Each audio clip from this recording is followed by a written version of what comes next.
Hey guys, tonight we drift back into a world that's a lot louder, heavier, and sweatier than the movies ever showed you.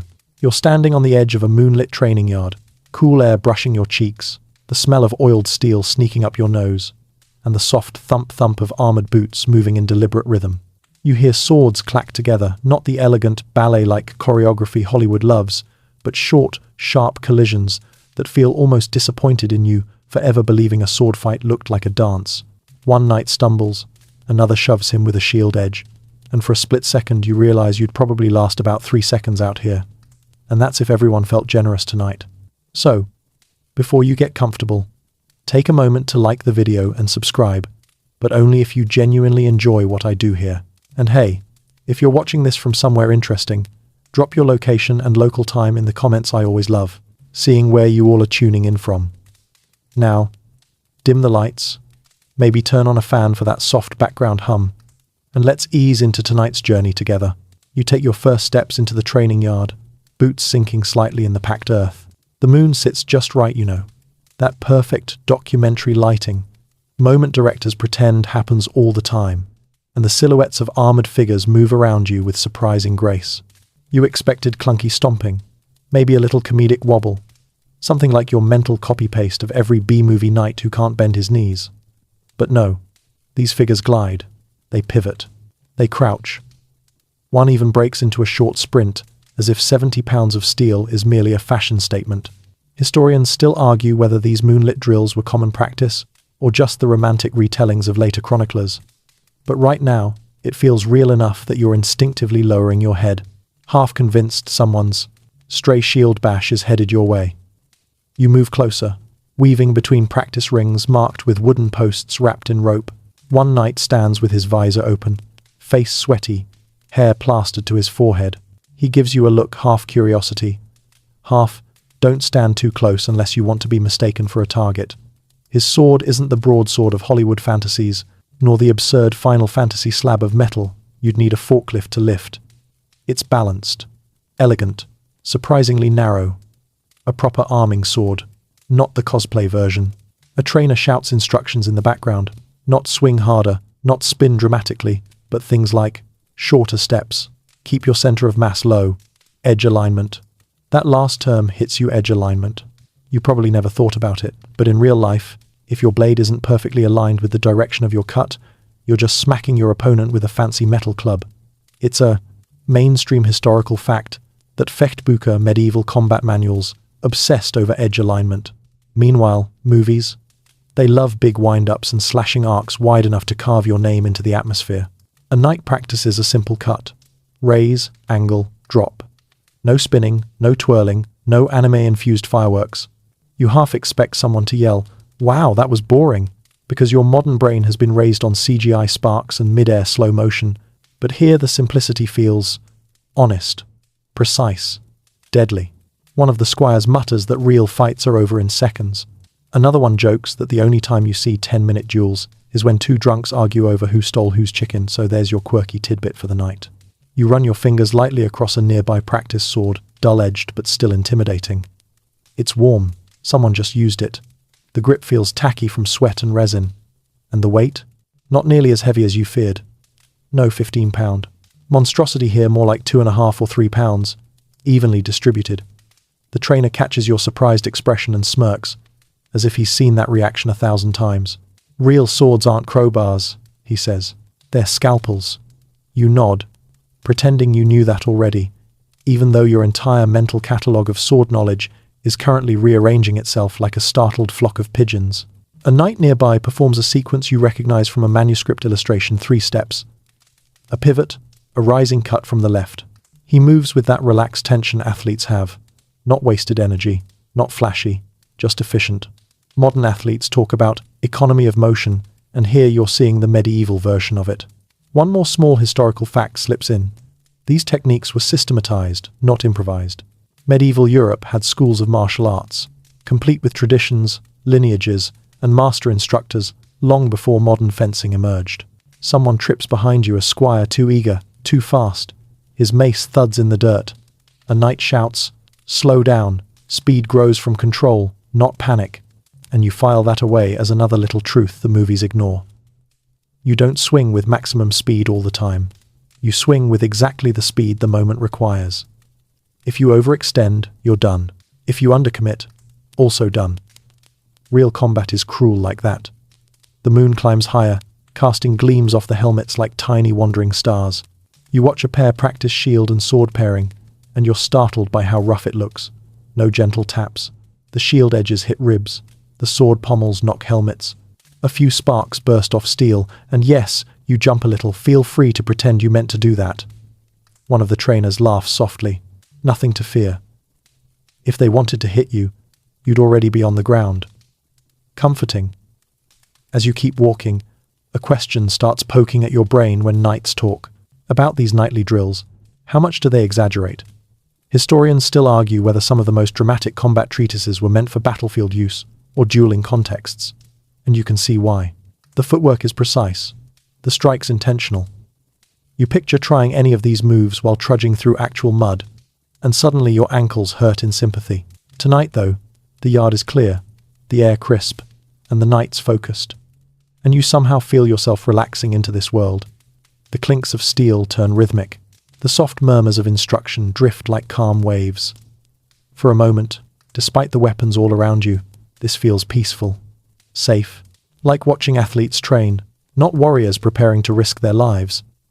A knight walks past you, visor up, grin lopsided. "Don't worry," he says. "We're friendlier than we look."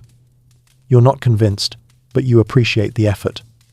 The night deepens, the drills continue, and you step further into the reality of how knights truly handled their weapons: quiet, controlled, methodical, less movie magic, more grounded skill.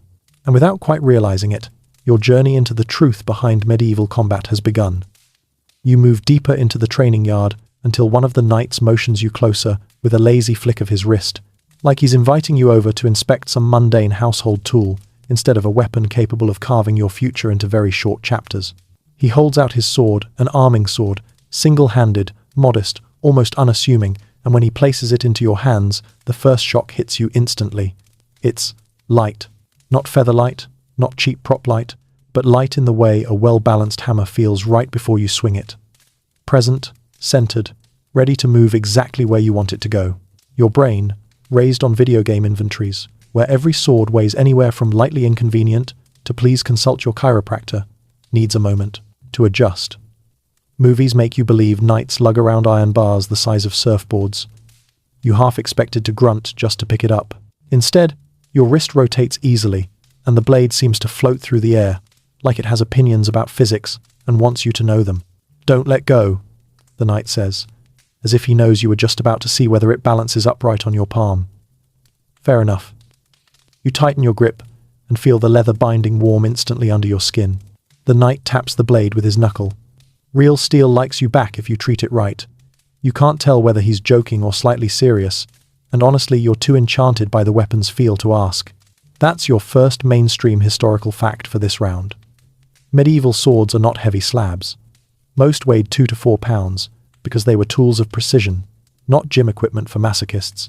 When you swing a real sword, it's not about brute strength, it's about the center of gravity, the flow of momentum, and your ability to direct force with scary efficiency.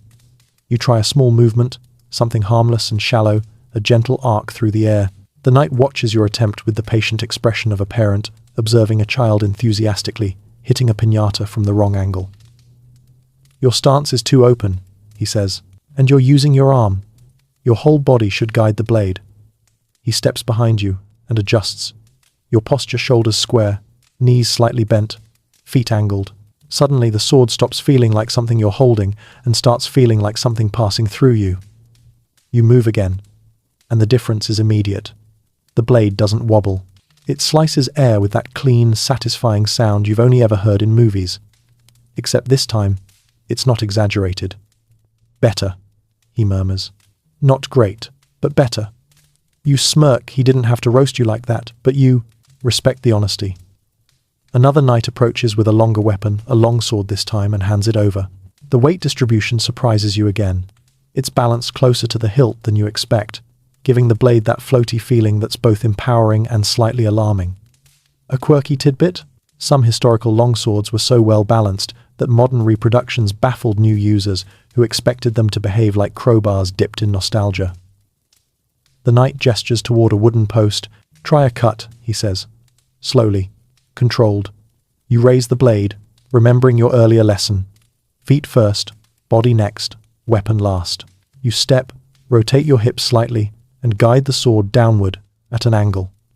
It lands with a thunk, not dramatic, not explosive, but solid, practical. Not a single spark. Kind of disappointing, actually. Hollywood owes you an apology. The knight nods. You didn't aim to break the post. Good. Real fighting is about creating openings, not destroying the planet. You reset your posture, take a breath, and swing again with more intention. The blade bites deeper this time. Not enough to cleave the target dramatically in half, but enough that you feel a vibration travel through the hilt, up your arm, and into your teeth. The knight grins. Now you're starting to understand. As you continue practicing, you notice something subtle but important. The sword never tries to drag your arm down. It's not demanding constant effort to lift or maneuver. Instead, it feels cooperative, almost eager. It keeps recentering itself naturally after each movement. This is the part historians still argue about exactly how much dependence medieval fighters placed on the sweet spot of a blade, that zone where vibration disappears and control becomes optimal. Some manuscripts imply extensive training around it. Others barely mention it.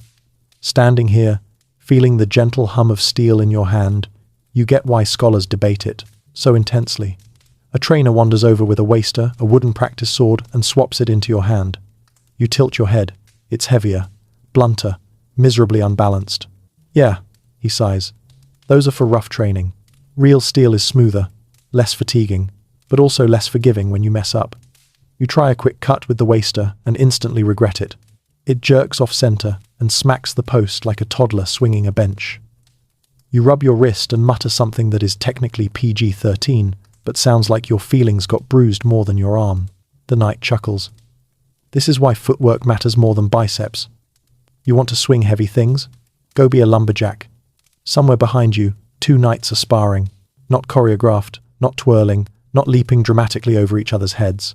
Just fast, tight exchanges, blade meets blade, shield pushes in, a quick bind, a disengage.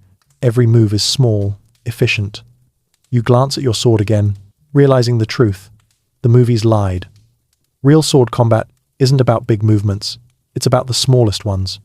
And the better the weapon is balanced, the more important those tiny adjustments become. One knight leans on his shield and calls out to you. If the sword feels heavy, it doesn't fit you. If it feels too light, you're about to overswing and embarrass yourself. Wisdom, medieval edition.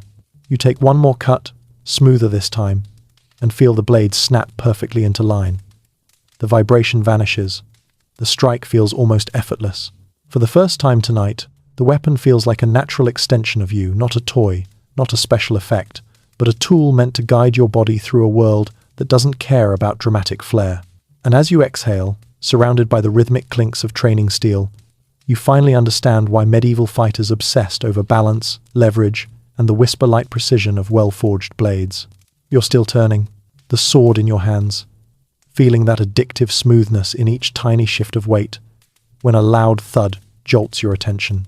Not a blade this time, something broader, heavier, more confident about its own existence. A knight strides past you carrying a shield, and you feel the air shift as he swings it into position. The thing isn't massive, not the door-sized frisbees movies love to hand out to anyone with a heroic jawline, but it radiates purpose. He notices your stare and smirks. People think this is just for blocking, he says, tilting the shield so the moonlight skims across the rim. That's adorable. He hands it to you without warning, and you almost fumble it, not because it's too heavy, but because it feels strangely alive. The center grip handle pulls your arm slightly forward, encouraging movement, not static defense. The weight sits close to your body, not dragging your shoulder down. You expected something clunky. Instead, it behaves like a trained companion. Try pushing with it, the knight suggests. Just don't push me unless you want to eat dirt. You step toward the nearest practice dummy, a burlap sack stuffed with whatever unfortunate plant matter is available, and you mimic the knight's earlier movement. You punch forward, not with your fist, but with the shield's rim. The impact is startlingly solid. This isn't a hide behind it and wait for rescue kind of shield. This is a move the other guy where you want him kind of shield. He nods approvingly. Now swing it sideways. You do. The rim cracks against the dummy with a sound that's half drum, half threat. For a moment, you understand why manuscripts show knights bashing, punching, hooking, and shoving with these things. The shield isn't merely protection, it's a weapon that happens to double as one. The mainstream historical fact here: medieval shields were aggressive tools.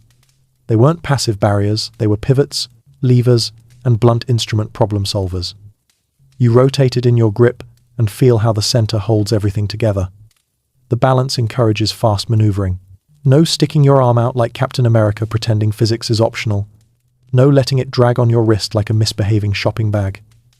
This thing wants motion. It begs for it. A quirky tidbit slips into your evening. Some medieval shield bosses, the metal domes in the center were intentionally sharpened. Not enough to slice bread, but definitely enough to remind someone to stop standing so close. You picture a knight politely poking someone with a, "Sir, please move," jab, that's actually a steel dome with attitude. The knight gestures for you to watch a pair of sparring fighters nearby. They're moving fast, much faster than you expected from armored humans carrying what look like small furniture pieces. But the shields make it possible. One blocks a sword strike not by absorbing it, but by redirecting. A twist of the wrist, a slight angle, and the opponent's blade slides away like a cat refusing affection. The shield bearer immediately counters, stepping in to smash the rim into his opponent's shoulder. No hesitation, no dramatic pause, no slow-motion zoom on their intense eyes.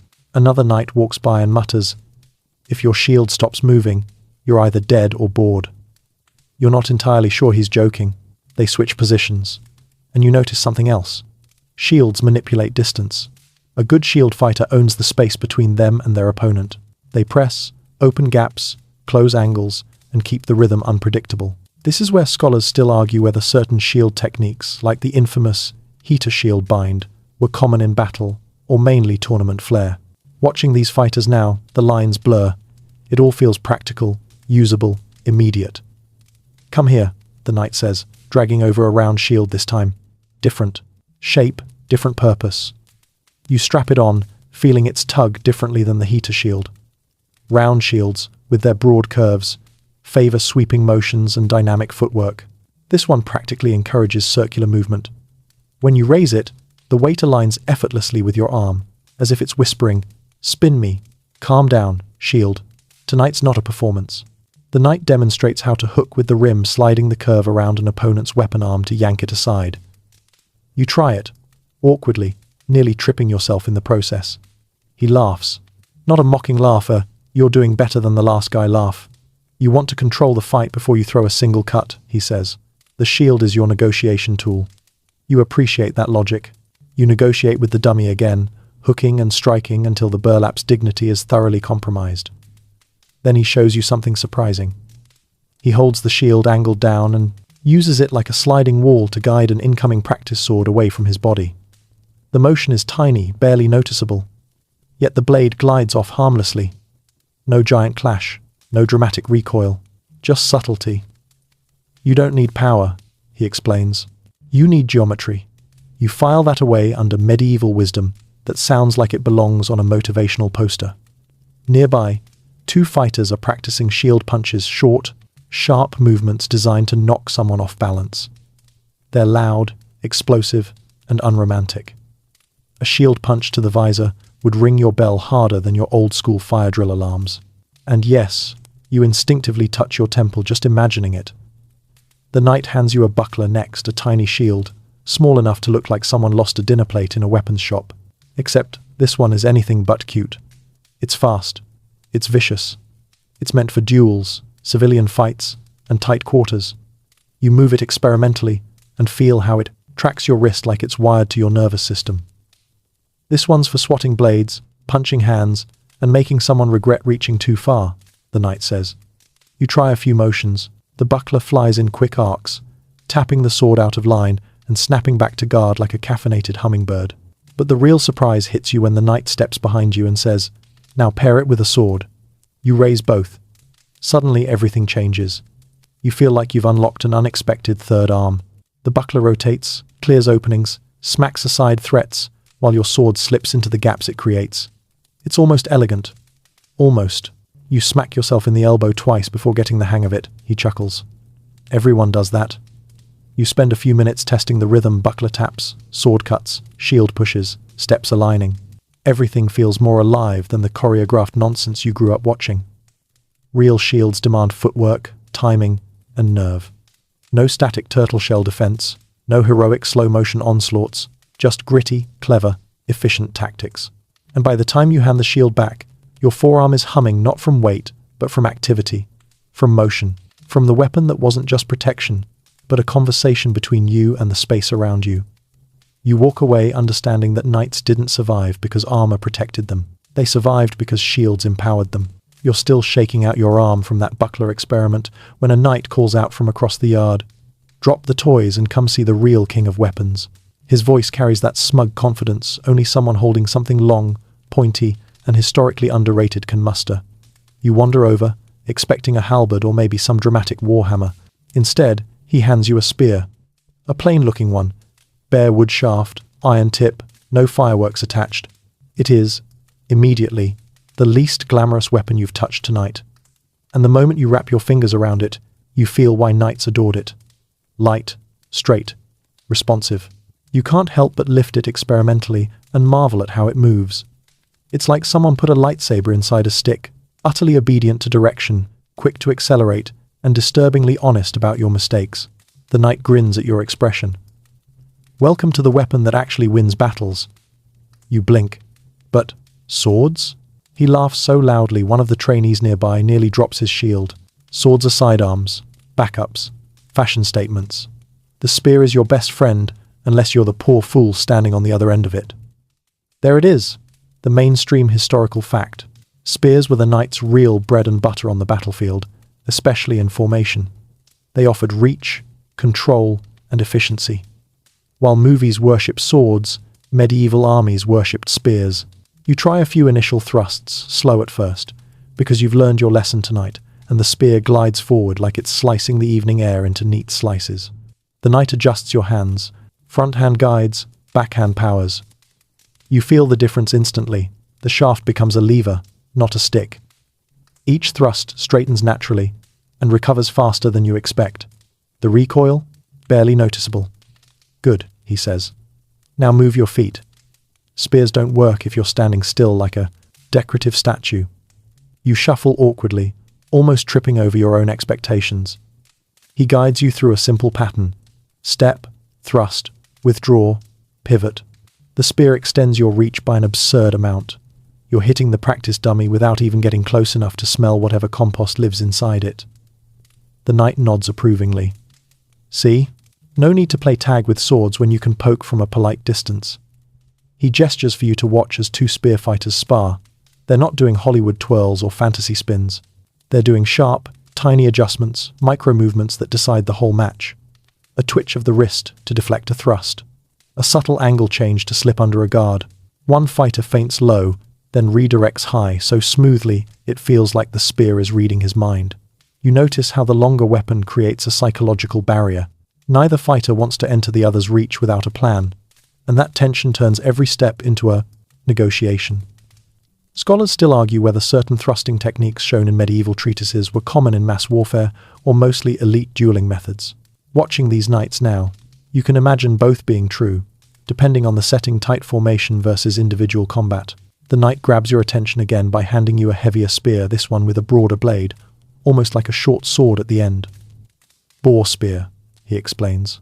Bigger head, heavier shaft, for when you need something to stop charging animals or very angry people. It shifts differently in your hands, still balanced, but with a little more authority. You jab experimentally and feel the extra weight anchor the motion, making each thrust more grounded. A quirky tidbit creeps in. Some boar spears had crossbars under the blade, so the boar couldn't run itself further down the shaft to get closer to the hunter. A medieval safety feature, basically. You imagine one knight telling another, "Yeah, my spear has airbags," and you smile. He switches it out for a shorter spear, the kind used from horseback or in tight formations. You swing it. The compact length makes it feel snappier, quicker, almost feisty. "Now defend," he says. He grabs a waster and steps forward, slow and telegraphed. You lift the spear and instinctively use it like a staff wrong. The knight taps your shaft aside effortlessly and chuckles. Spears deflect, not block. Block, and you lose leverage. Deflect, and you control the line. He shows you how the spear glances incoming strikes away using angles, not brute strength. Every movement is efficient, minimal, precise. You feel like you're learning how to write in a new alphabet one, where every stroke matters. Then he shows you how spears transition into close quarters. Yes, they can be unwieldy if someone rushes in, but knights weren't clueless about that. He flips his grip, shortens the hold, and suddenly the spear acts like a staff, its butt end becoming a second weapon. He sweeps, jabs, and hooks like he's been doing it since childhood. You try it. You do not do it since childhood. The spear clunks against your shin, bounces off your knee, and lightly kisses the ground with a tragic thud. He raises an eyebrow. At least it wasn't your face this time. Thanks. He guides you through the motions again. Slower. You begin to feel the rhythm, the long-range jab, the mid-range sweep, the short-range butt strike that gives someone an urgent appointment with the dirt. The spear isn't one weapon, he says quietly. It's three. You move with it again. Long, mid, short. Versatile, flexible, humble. You understand why formations of spearmen terrified cavalry and infantry alike. You understand why knights kept spears close even when they could afford the fanciest swords. You understand why every time someone in a movie charges straight into a spear, a medieval ghost somewhere sighs loudly. As you hand the spear back, the knight says, "Remember, swords win duels, spears win wars." And as you step away, feeling the lingering pulse of the spear's balance through your palms, you realize he's not exaggerating, not even a little. You barely have time to let the spear's rhythm fade from your muscles before a deep, thunderous whump shakes the training yard. The sound rolls like distant storm clouds, except this storm has hooves. You turn just as a mounted knight lowers a long, gleaming lance and charges down a dirt track illuminated by torchlight. The horse doesn't rush, it commits. Each stride measured, powerful, confident, like it understands physics better than any scholar. When the knight hits the padded target at the end of the lane, the impact echoes through your ribs. Not movie style with splintering wood exploding in slow motion, but a dense, heavy, bone-deep collision that feels like someone slammed a log against a wall 3 feet from your ear. The lance flexes, yes, flexes just before the padded tip compresses. A trainer looks at your stunned face and chuckles. "Yeah," he says, "that's what real force sounds like." He motions you over to a rack of lances lined like oversized spears preparing for a job interview. Some are longer than you expect, some narrower, some made with lighter wood. You grab one, expecting something enormous and unwieldy. Your brain has been thoroughly corrupted by movies where lances weigh as much as a dwarf-sized telephone pole. But when you lift it, you're surprised. Yes, it's long, absurdly long, but the weight is manageable. Even delicate. "Remember," the trainer says, "this isn't a battering ram. It's a physics experiment." He places your hand near the end of the lance, not the middle. You raise an eyebrow. "That's right," he adds. "The lance isn't carried upright like a broom. You couch it under your arm." He steps behind you, guiding the lance into your armpit, nestling it into a groove of the breastplate you don't currently have. You feel the shift immediately. The lance stabilizes. It no longer wobbles like an antenna searching for Wi-Fi. It aligns with your torso, your shoulder, your core.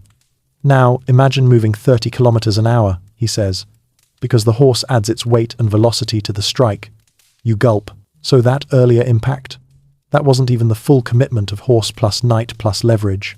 And historians still argue whether couching was used consistently across all regions or if earlier knights relied more on overarm thrusts. But the knight in front of you shrugs, as if to say, "Try this once and you'll never go back." He leads you to a wooden horse simulator, basically a saddle strapped to a sturdy frame with a lance rest attached to the side.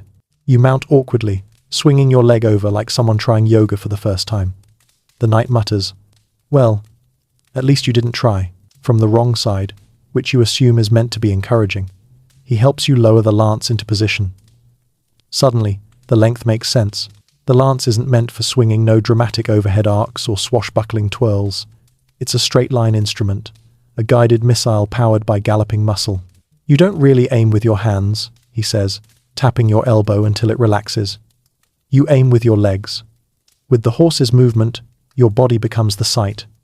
You inhale slowly. The lance feels steady, balanced, eager to leap forward. Now, imagine that target over there, the knight says, pointing to a dummy across the lane. But instead of standing still, it's another knight coming at you with equal force. When you hit, either of you could go flying if the angle is wrong. He doesn't sugarcoat it. Knights understood the stakes. Despite modern myths that armor makes someone invincible, a couched lance strike could be catastrophic. A. Mainstream historical fact. Jousting and battlefield lance charges caused horrific injuries, even with blunt tips. And that was during tournaments. In real combat, no rules, no scoring, just velocity and hope. The knight demonstrates the grip again, then asks you to lean forward slightly in the saddle. Feel how the lance aligns with your center of gravity, he says. The idea is not to meet the enemy's armor with muscle, but with momentum. He guides your hand to the grip point, and you sense how the weapon anchors itself, how it becomes an extension of the horse's momentum rather than a handheld tool. Movies often show knights holding lances in one hand like a stiff broom, but real riders lock the lance in tight, letting speed do the work. Try a dry charge, he suggests. You squeeze the saddle lightly with your thighs, adjust your shoulders, and imitate the forward lean of a rider accelerating. You angle the lance toward the target. At first it wobbles, wildly like a nervous bird. You correct it. The tip steadies. Your breathing slows. You thrust not fully, just enough to feel the energy transfer. The lance vibrates with a muted hum you weren't expecting. That's the wood bending, the knight says. If it doesn't bend, it breaks. A quirky tidbit. Some lances were intentionally designed to break on impact in controlled ways. A safety feature for tournaments, but also useful in battles to prevent the knight from becoming tangled in a stuck weapon. You imagine a medieval engineer proudly announcing, "This version shatters into exactly 3 manageable pieces." And it weirdly makes sense. The knight taps the padded target to show you the correct angle. You don't want to hit head-on, he says. You want to glance. You want controlled chaos. Too direct, and you'll end up like a catapulted turnip. You appreciate the visual. He steps back and lets you try again, encouraging a longer thrust this time. You push forward. The lance vibrates. It dips slightly. You correct. Suddenly, it stabilizes exactly on the line of your shoulder. The knight nods. Now pretend your opponent is also doing that. And now pretend both of you are hoping you hit the other's shield, because anything else could send one of you into orbit. You laugh, but it's uneasy laughter. You can imagine the reality armor bending under force, ribs bruising, horses stumbling. And yet the knights practiced it nightly, perfecting the angles, timing, and body alignment necessary to survive. Nearby, 2 mounted knights show you the full technique. Not charging at each other, just demonstrating the way they lower the lance in unison, stabilize it, then lean for impact. From a distance, it looks serene, almost graceful. But you know better now. You can feel in your palms the violent potential hidden inside that serenity. The instructor gestures for you to dismount. Remember, he says, the lance isn't a weapon of finesse. It's a weapon of commitment. Once you engage, there's no half measure. You step back as another rider takes the lane. The horse accelerates, lance couched, armor glinting. You brace for the impact. And when it lands, the deep whump travels straight through your chest again. Raw, heavy, absolute. You understand now why knights revered the lance, why formations of cavalry terrified entire armies, and why, in real combat, one well-placed charge could change everything. You walk away from the track slightly breathless, still feeling the echo of impact in your sternum. You stroll away from the lance track, your ribs still buzzing from the echo of that last impact, when a knight waves you over with a casual, almost bored flick of his hand. He's standing beside a wooden rack stacked with pieces of plate armor, breastplates, greaves, pauldrons, gauntlets, all glimmering softly under torchlight. It looks heavy. Oppressively heavy. The kind of gear you'd expect only the strongest gym monsters or particularly delusional movie extras to survive inside. Go on, he says, tapping the breastplate. Pick it up. You hesitate, then grip the sides and lift. You brace your legs, expecting a medieval avalanche in metal form, and it rises like a particularly stubborn grocery bag. Your eyebrows betray you. The knight laughs loudly. Yeah, I know that face. Happens to everyone. You rotate the breastplate, surprised not just by its weight, but by how thin parts of it feel, thick where it needs to be, reinforced in curves and angles, but nowhere near the steel car door thickness you assumed. This is your mainstream historical fact for the night. Full plate armor, averaged about 45-55 pounds, distributed so evenly you could run, climb, roll, and dance in it if you felt spicy. Knights weren't lumbering metal refrigerators, they were athletes in tailored steel suits. The knight helps you slip your arms through padded arming points, cinching, straps with practiced ease. As each piece clicks into place, you feel the weight settle not on your shoulders, but across your entire body evenly. It's like wearing a weighted coat that someone engineered to behave politely. "Try moving," he says. You take a tentative step. The plates shift with you, sliding on hidden rivets, overlapping precisely where they need to. There's no clank, just a soft metallic murmur, like wind brushing across wind chimes. You walk faster. Nothing catches, nothing pinches. You bend your knees, still smooth. "Now run," he adds. You do, and to your shock you can. It's awkward at first. Your brain doesn't trust the armor yet, but each stride gets easier. The plates flex, rotate, and glide around your joints. You stop, panting lightly, feeling weirdly empowered. "Armor slows you down," you say, repeating every movie line ever. The knight snorts. "Armor slows badly made armor down. This stuff? You can do cartwheels in it." You raise an eyebrow. He shrugs. "I've seen it." A quirky tidbit floats into the moment. Some nobles held armor performance competitions, where knights literally did gymnastics in full plate to show off craftsmanship. Handstands, cartwheels, jumps. Imagine modern TikTok, but with 15th century influencers flexing in steel. The knight gestures to a set of stairs leading to a watchtower platform. "Climb." You look at him like he's joking. He's not. You take the first step cautiously, then the next. Soon you're ascending normally, legs moving freely, breastplate shifting comfortably. You reach the top surprisingly unwinded, the armor distributing weight so efficiently you barely notice the climb. From the tower, you look down as another knight performs a shoulder roll across the ground, full plate gleaming. No sticking, no flopping. He pops up smoothly, brushing dirt off his gauntlet like he's late for a casual brunch meeting rather than demonstrating medieval athleticism.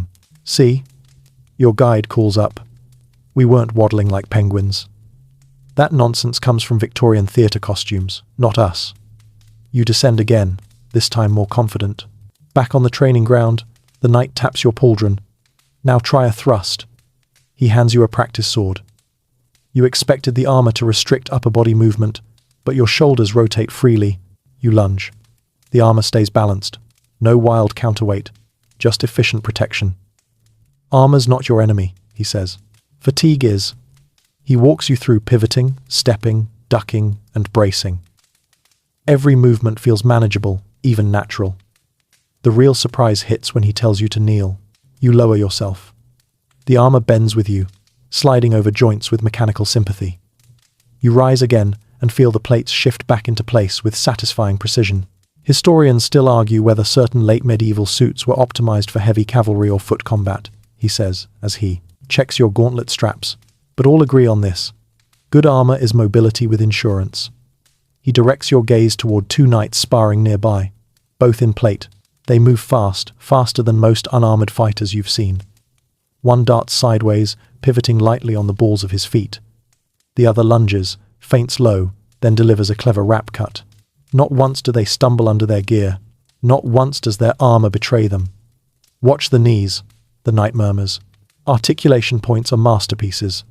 Takes a genius to make armor move like a second skin. You notice the lames overlapping plates folding and sliding like metallic muscle. You understand now why a properly maintained harness was worth a small fortune. It was function, engineering, and fashion rolled into one. He makes you do a few rolls. You clank a bit, rookie noise, but you complete them. Your elbow doesn't slam into steel. The joint rotates around it. Your chest doesn't crush into the ground. The breastplate resists and distributes force. "Not bad," he says. "I've seen nobles do far worse. Usually right before fainting." You strip off one gauntlet and flex your hand, surprised at how natural movement feels. The knight helps you remove the rest of the armor piece by piece, the air suddenly cool against your sweat-damp shirt. When the breastplate finally lifts off, you feel oddly exposed, like you've taken off a layer of confidence as much as a layer of steel. The knight pats the armor affectionately. "Remember," he says, "you didn't move well despite the armor.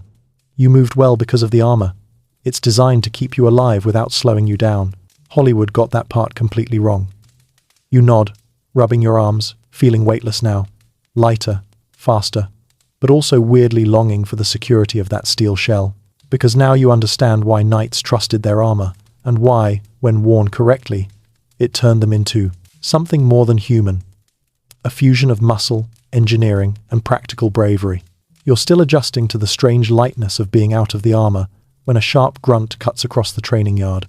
It's not the crisp sound of blade on blade this time, it's the messy, earthy noise of two armored men trying to introduce each other to the ground in increasingly creative ways. You turn, expecting to see sword drills, but instead you find a knot of knights circling a pair of fighters who are wrestling, grappling, hugging aggressively. One knight waves you over. "Welcome," he says, "to the part of fighting movies are really afraid to show you." You step closer carefully, half afraid someone might accidentally catapult into your kneecaps. The two knights in the center are locked together in a clinch, arms tangled, one trying to twist the other's balance while the other uses his hip to counter. Their helmets knock together with hollow metallic clinks. Suddenly, one knight shifts weight, drops his center of gravity, and executes a shockingly clean throw. His opponent slams onto his back with a thunderous whoomph. The plate armor, distributing the impact so well, he immediately rolls back onto his feet like nothing happened. You blink. "I thought knights just hit each other with swords." The knight beside you chuckles. "If only. Fighting in armor is dirty, close, sweaty work. Half the battle is grabbing someone, knocking them off balance, and politely planting them on the floor." Politely. Sure. Your mainstream historical fact arrives early this time. Medieval manuscripts, especially the German Fechtbücher, are full of grappling techniques designed specifically for armored combat.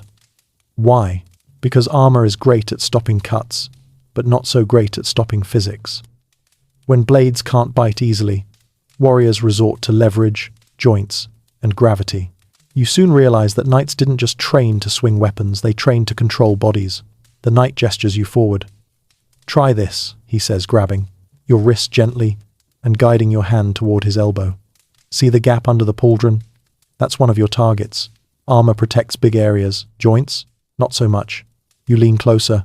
The space between plates, tiny, narrow, maybe only a few centimeters, suddenly feels like an entire opportunity. He shows you how a properly angled push here could disrupt balance and open a vulnerability. "Now grab me," he says. You blink. "Grab? You? Unless you want me to grab you first." Fair point. You attempt a hesitant clinch, hands fumbling for a place that won't get you accidentally flipped into the dirt. He corrects your grip hand behind his elbow. Shoulder pressure inward, hip close enough to eliminate your own wobble. "Good," he says. "Now step behind me." You do. Suddenly his body feels precarious, teetering on the edge of imbalance. A little more pressure and... "You could throw me," he says calmly. "Don't." You nod very quickly. Noted. He walks. "Tell you through a different technique. A simple trip. Nothing fancy, no dramatic movie judo flip. Just a shift of your leg behind his ankle, a twist of your torso, and the subtle activation of angles." That's the word he keeps using, angles. Armored grappling is a geometry lesson disguised as a fistfight. He pulls away and gestures toward the sparring pair again. This time, the combatants have switched tactics. One locks his opponent's arm under his armpit, driving a gauntleted fist into the visor. Not a punch, more like a knock meant to disorient. The other responds by hooking a gauntlet behind the knee and dropping suddenly, dragging his opponent down with him. "Remember," the knight explains, "you're not trying to overpower armor. You're trying to use it." He demonstrates by grabbing your arm lightly and twisting, not painfully, but with enough mechanical persuasion to remind you how joints work. Armor resists cuts, but it doesn't stop leverage. If I turn your arm in the wrong direction, you're coming with me whether you like it or not. You appreciate the warning. Nearby, another knight performs a move that makes everyone grunt in sympathy. He hooks his arm under his opponent's visor and yanks just enough to break posture. The opponent stumbles forward, and the knight capitalizes instantly, hip turn, leg sweep, full takedown. Historians still argue whether these techniques were more common in duels or battlefield encounters, your guide says. But trust me, if two armored fighters got close enough, grappling always happened. He pats your shoulder. Armor lets you get away with things that would break bones without protection. Throws hit harder. Falls are safer. And because your opponent is basically a metal puzzle box, your job is to manipulate the puzzle until the pieces collapse. Another pair begins sparring close by. The first knight grabs the other's sword arm, pulls him off balance, and slams his shield's rim into his opponent's chestplate hard. Not lethal, but enough to knock the wind out of anyone wearing less armor. You notice something subtle but obvious. Grappling isn't a backup plan. It's part of the entire system. Every sword movement you learned earlier naturally flows into these close-quarter techniques. Every shield push has a follow-up grab. Every spear thrust becomes a trip or bind if someone closes distance. The knight next to you demonstrates one more fundamental, the knee bump. Simple, he says. Annoying. Surprisingly effective. He nudges your thigh with his knee. You wobble embarrassingly. He grins. Now imagine that with 50 pounds of armor momentum behind it. You imagine falling down a lot. He teaches you a quick escape. Rotate out. Push off the opponent's shoulder. Twist your hips free. You try it. You almost succeed. He steadies you before you faceplant. You'll get it, he says kindly. Eventually. Another fighter approaches, removing his helmet and wiping sweat from his brow. People think sword fights look elegant, he says, but most duels end like bar fights, on the ground, grunting, elbows everywhere. You nod. You believe him. He gestures at the sparring pit. Look closely. This isn't about power. It's about structure. Whoever controls the center of gravity wins.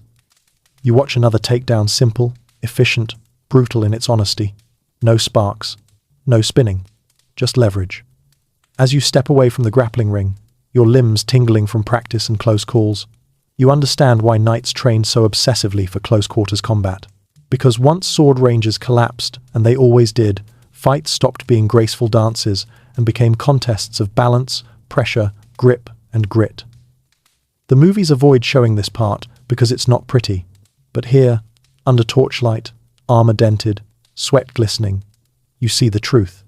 Grappling is where knights stopped being mythical heroes and became terrifyingly human. And you walk away knowing you would absolutely lose every single one of these grapples.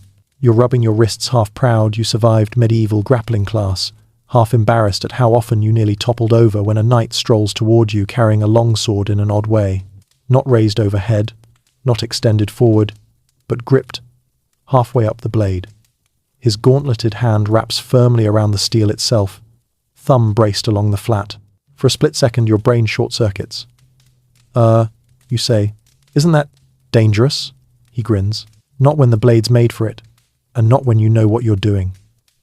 He raises the sword and the torchlight glints across the steel. It's sharp, but not all along its length. Certain parts near the center seem purpose-built for gripping.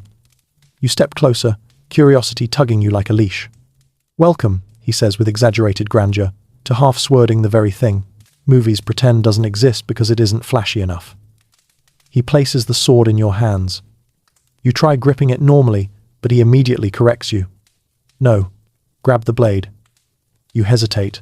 He rolls his eyes, takes your hand, and positions it directly on the metal. It feels colder than you expect, smooth, solid, surprisingly manageable. The flat of the blade is wide enough for a secure hold, and the edges in this middle section aren't honed for cutting. This is your mainstream historical fact tonight. Knights regularly grabbed their own blades with armored or even bare hands to control the weapon at close range.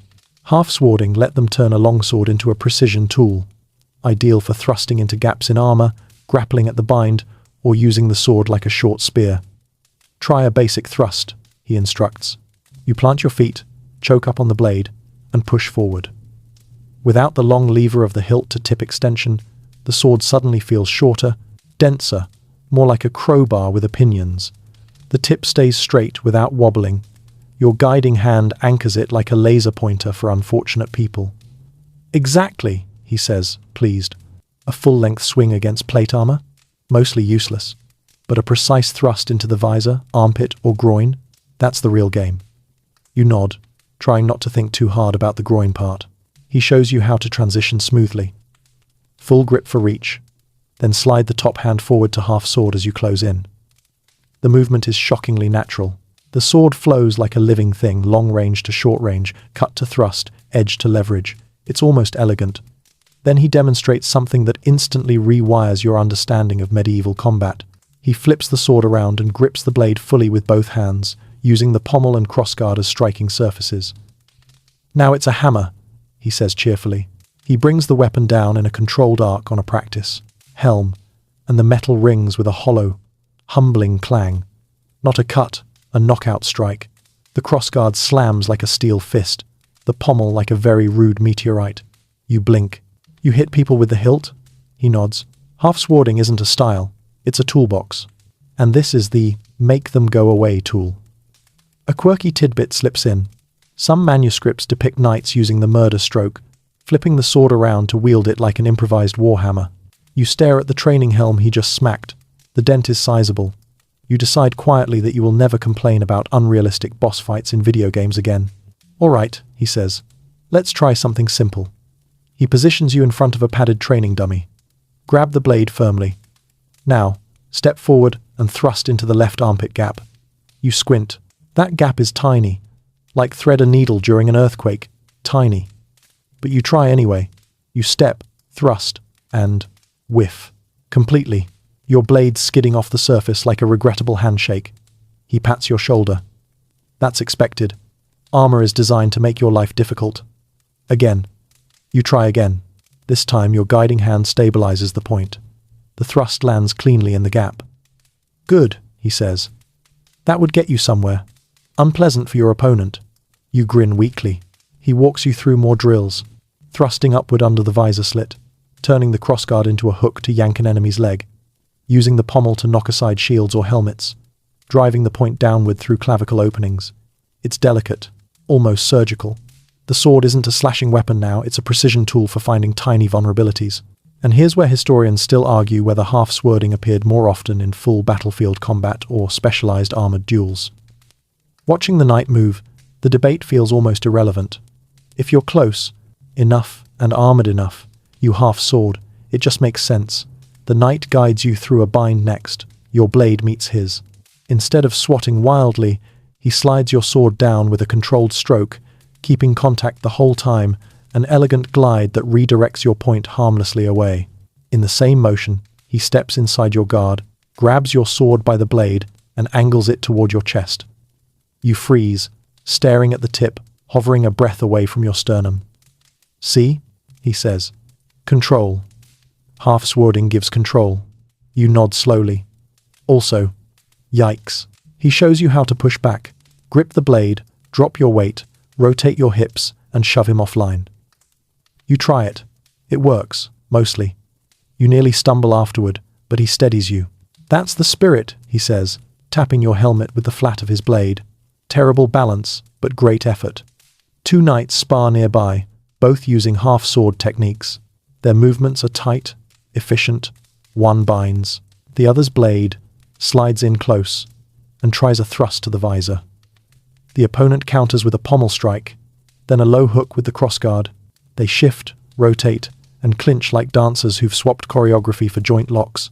No big swings, no spinning, no flying sparks, just deadly, controlled precision. You practice a few more thrusts and get the hang of aligning the point quickly. The sword begins to feel different in your hands, more like a guiding tool, less like a chopping instrument. You understand now why this style dominated armored combat manuals. As you hand the sword back, the knight gives you a final tip. When armor is strong, you can't be stronger. You have to be smarter. Half-swording is where brains replace muscle. You smile, rubbing your thumb along the memory of cold steel. And as you walk away, you realize the movies have been hiding the best part of knightly combat, the part where warriors become engineers of violence, using geometry, leverage, and delicate precision to win fights.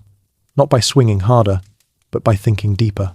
You're still replaying that murder stroke moment in your mind, equal parts awe, and please don't ever try that on me, when a deep metallic clang echoes from across the yard. Not the sharp ring of sword on sword, not the dull bump of shield work. This is something heavier, hungrier. You turn, and there it is. A poleaxe. Long shaft. Hammerhead on one side, curved blade on the other. A brutal, angular spike jutting from the top like it has personal grudges to settle. A knight hefts it with casual confidence, resting it against his shoulder like someone carrying a broom if brooms could dismantle armored opponents. "Come on over," he calls. "Time to meet the multi-tool of medieval mayhem." You approach with the wide-eyed caution of someone approaching a suspiciously intelligent raccoon. He hands you the poleaxe, and instantly your arms dip under the weight, not unbearable, but undeniably substantial. Unlike spears or swords, this thing wants you to know it's here. You shift your grip, feeling the long wooden haft, the reinforced steel langets, those protective strips, and the carefully balanced distribution that tells you it's not just a random collection of metal, it's an engineered puzzle. "Poleaxe isn't heavy for fun," the knight says. "It's heavy because problems in armor need persuasion."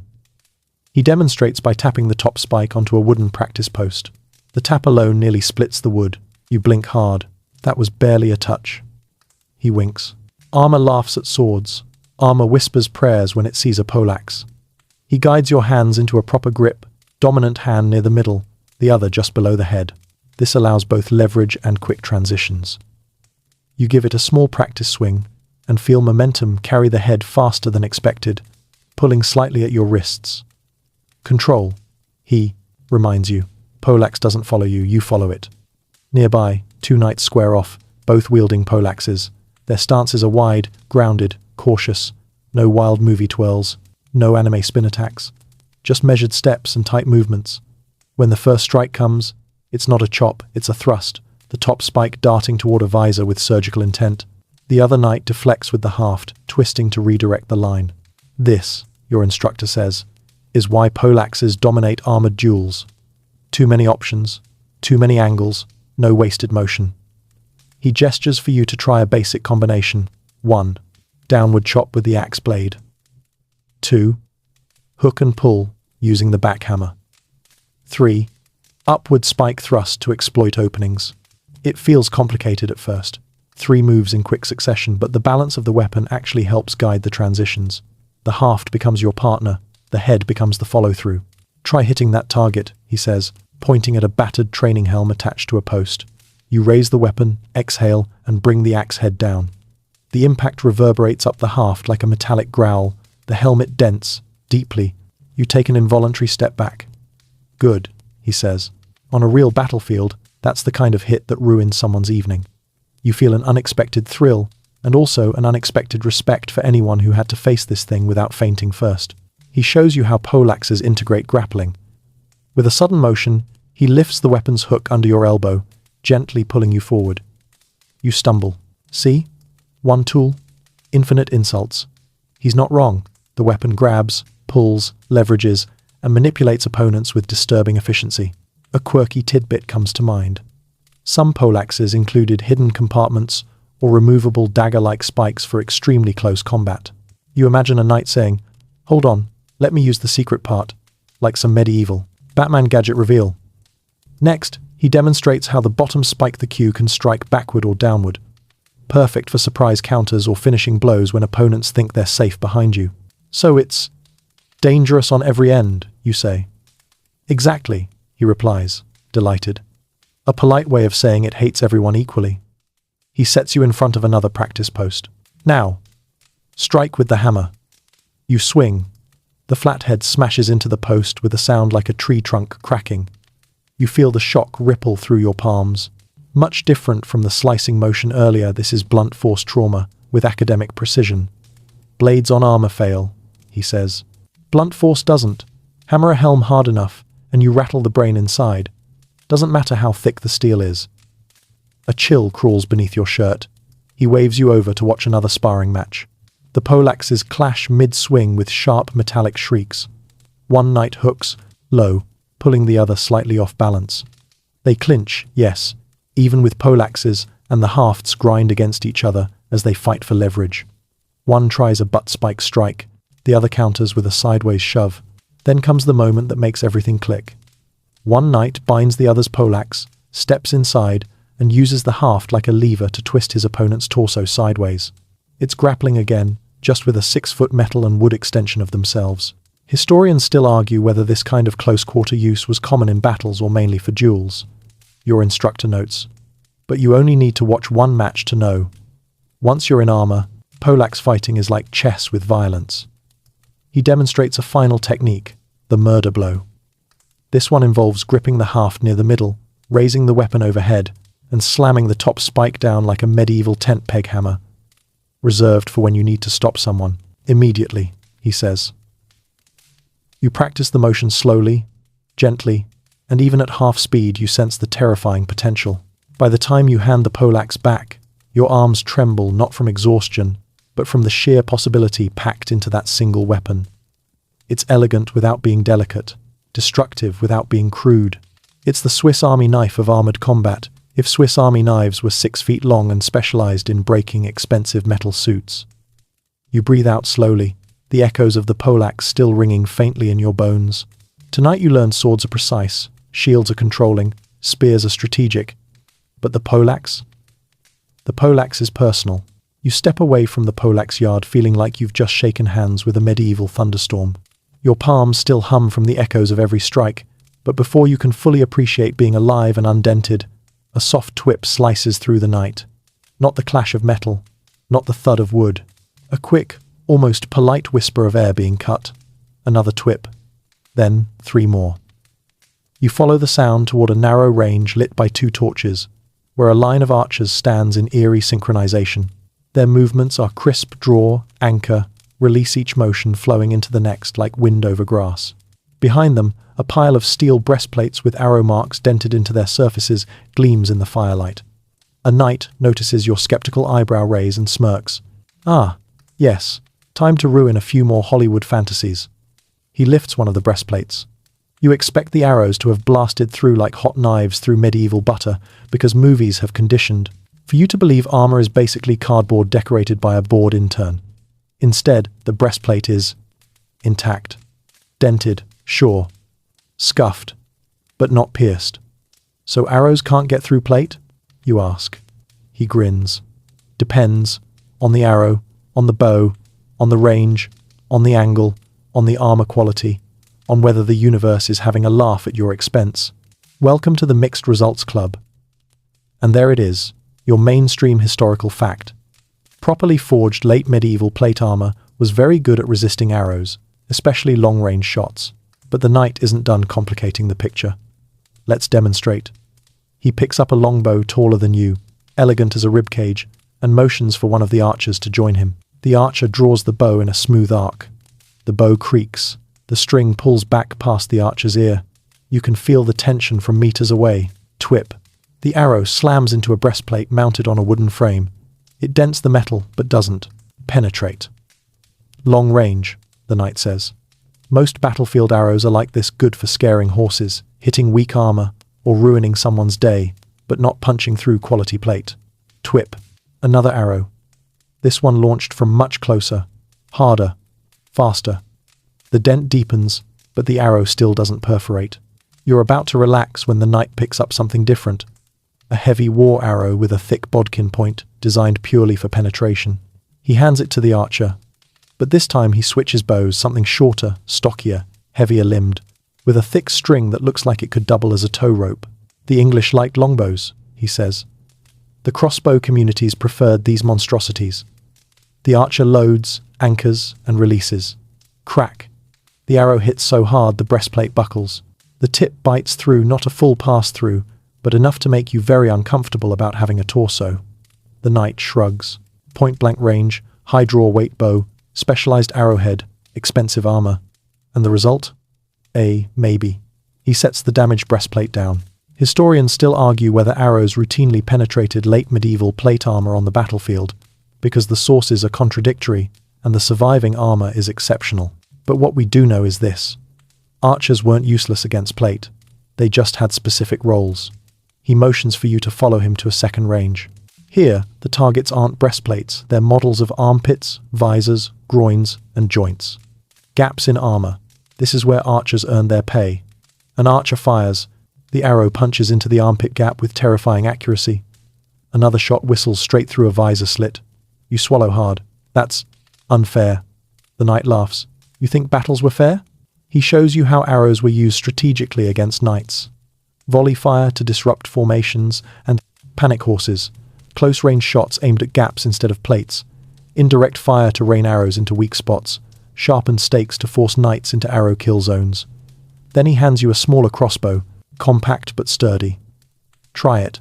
You raise it, aim at a breastplate target, and squeeze the trigger. The bolt slams into the metal with a concentrated punch, more focused than arrows, more brute force than finesse. You just fired the medieval equivalent of a handgun, he says. Slow reload, big consequences. He loads a heavier crossbow this one, so tense he needs a windlass to crank it. The mechanics creak ominously. You step back instinctively. He fires. The bolt nails the plate dead center. A deep dent. Not a clean penetration. But you feel its threat anyway. Crossbows were the great equalizer. Even poorly trained soldiers could use them effectively. He moves to another demonstration. Arrows versus mail armor. The arrow hits the chainmail and punches, through several links. Without padding underneath, that's a serious wound. With padding, still potentially lethal or disabling. The knight taps the mail shirt. Mail is great against cuts, bad against thrusts, worse against arrows. But paired with gambeson, he pats the thick padded layer, very respectable. He shows you how knights layered armor depending on the threat. Padded gambeson for blunt force, mail for cuts and flexibility, plate for piercing and arrows, coats of plates for transitional eras. Then he takes you to a final demonstration area, where two fighters simulate a scenario. A knight advancing under arrow fire. The knight's shield angles to deflect incoming shots, not block them directly.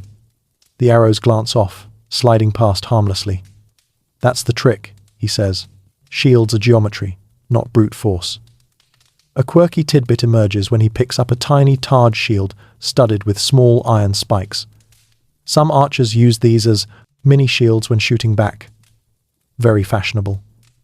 Very painful to shake hands with afterward. You watch as a coordinated team fires volleys at a mock cavalry line. The arrows thump into shields, dirt, armor, and padded dummies. It's chaotic, loud, confusing. You finally understand why long-range projectiles didn't need to kill knights outright.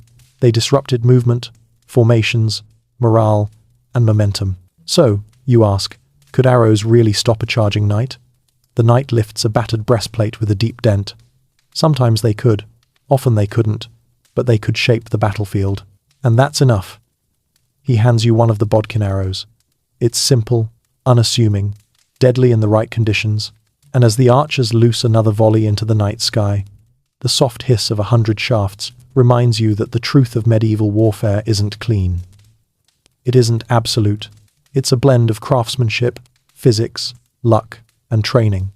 Arrows didn't always pierce armor, but they always mattered. You're still holding that bodkin arrow when a warm gust of air presses against your back, steady, rhythmic, almost like the earth itself is breathing. You turn slowly and find yourself staring straight at a horse. Not a timid pony, not a movie prop charging horse, trained to run in a straight line and look heroic. This is a war horse, broad-chested, thick-necked, muscles layered like braided rope, coat gleaming in the torchlight. And on its back sits a knight who moves with casual confidence, reins loose in his gauntlets. Ready to see the part Hollywood really gets wrong? The knight asks. You nod, mostly because the horse is looking at you with the judgment of a creature that knows you'd fall off within 3 seconds. He nudges the horse sideways with the smallest shift of his leg. The horse glides like melted butter on a warm skillet, hooves stepping diagonally in smooth, elegant motions. Most people, the knight says, dream of big, dramatic charges, but real mounted combat? It's micro-adjustments, thousands of them. A dance between legs, reins, and timing. He beckons you closer. Touch the saddle. You do, and instantly understand. The saddle isn't a comfy riding accessory. It's a fortress of leather and wood designed to anchor the knight during impact. High cantle in the back, solid pommel in the front, thick stirrups, everything built for stability. Without this, he says, tapping the saddle tree, couched lance charges would catapult us like angry trebuchet stones. He swings down from the horse with surprising ease. His armor barely shifts. Now your turn. Your soul leaves your body momentarily. But he insists. And before long you're mounting the horse under his direction. It's like climbing onto a warm, breathing boulder. Once seated, you feel immediately how the saddle molds around your thighs, distributing weight evenly. Relax your hips, he says. You try. The horse flicks an ear as if judging your effort. Now, don't use the reins for steering. You blink. Don't? The knight shakes his head. The reins are for communication, not steering. You steer with your legs and seat. He taps your shin. Try drifting left. You tentatively squeeze with your right leg. The horse moves left. Smoothly. Effortlessly. Like you both rehearsed this. You let out a tiny, involuntary laugh. The knight grins. Feels like cheating the first time, doesn't it? He guides you through more motions forward. Stop, reverse, sidestep. Each one requires tiny cues. The horse responds before you consciously finish giving the command. This isn't a vehicle. It's a partner. Two mounted knights begin sparring nearby, not with lances, but with swords. And what you see is the opposite of movie chaos. It's subtle, controlled. The horses dance around one another, each knight guiding with knees, not reins. Watch their hands, your instructor whispers. Their reins remain slack even during fast maneuvers. They trust the horse, he explains, and the horse trusts them. One knight lifts his shield. The horse shifts automatically to present the armored side toward the opponent. The other knight tries a feint. The horse reads its rider's weight and pivots instantly. You blink. The horse knows the fight? He nods. A trained warhorse doesn't just run. It interprets, anticipates, protects. A mainstream historical fact slides in. Warhorses were trained to kick, bite, shoulder check, and even trample opponents when cued. Not wild, chaotic violence, controlled aggression. The knight climbs back onto the horse beside you. Let's try something basic. He instructs you to ride a small circle. At first, you wobble. Your body stiffens. The horse senses it and slows. You breathe. Relax. Press gently with one calf. The horse responds. Suddenly the circle becomes smoother, more natural. Good, he says. Now imagine doing this with a lance under your arm, a sword in your hand, 3 archers firing at you, mud up to your ankles, and your visor half fogged. You grimace. I'd fall. Everyone falls, he says cheerfully. The trick is falling on purpose. He demonstrates by leaning into the horse's movement. The horse kneels slightly, allowing the knight to dismount in one smooth motion. We train for that. Crisis dismounting. Cavalry isn't all glamour. Another pair begins practicing caracole maneuvers, riding forward, firing a crossbow bolt, wheeling away to reload. It's like a rotating dance, one rider replacing another seamlessly. Cavalry wasn't just charging, he explains. It was skirmishing, harassing, probing formations. Historians still argue whether certain European cavalry tactics were standardized or improvised depending on terrain. Watching the knights now, you understand the debate. So many motions depend on the rider-horse relationship, not rigid formations. He asks you to hold the reins again. Now, gentle pressure backward. You pull slightly. The horse stops, perfectly still. Poised. Knightly horsemanship, he says, isn't about domination. It's conversation. You guide the horse slowly back to the mounting block. When you dismount less gracefully than the knight, but without falling, you feel the strange absence of that living warmth beneath you. He pats the horse's neck. People think our armor made us warriors, but so did these creatures. Without them, we lose half our tactics, half our mobility, half our identity. The horse snorts like it agrees. And as you walk away, the rhythm of hoofbeats fading behind you, you understand something profound. Knights didn't just fight on horses, they fought with them.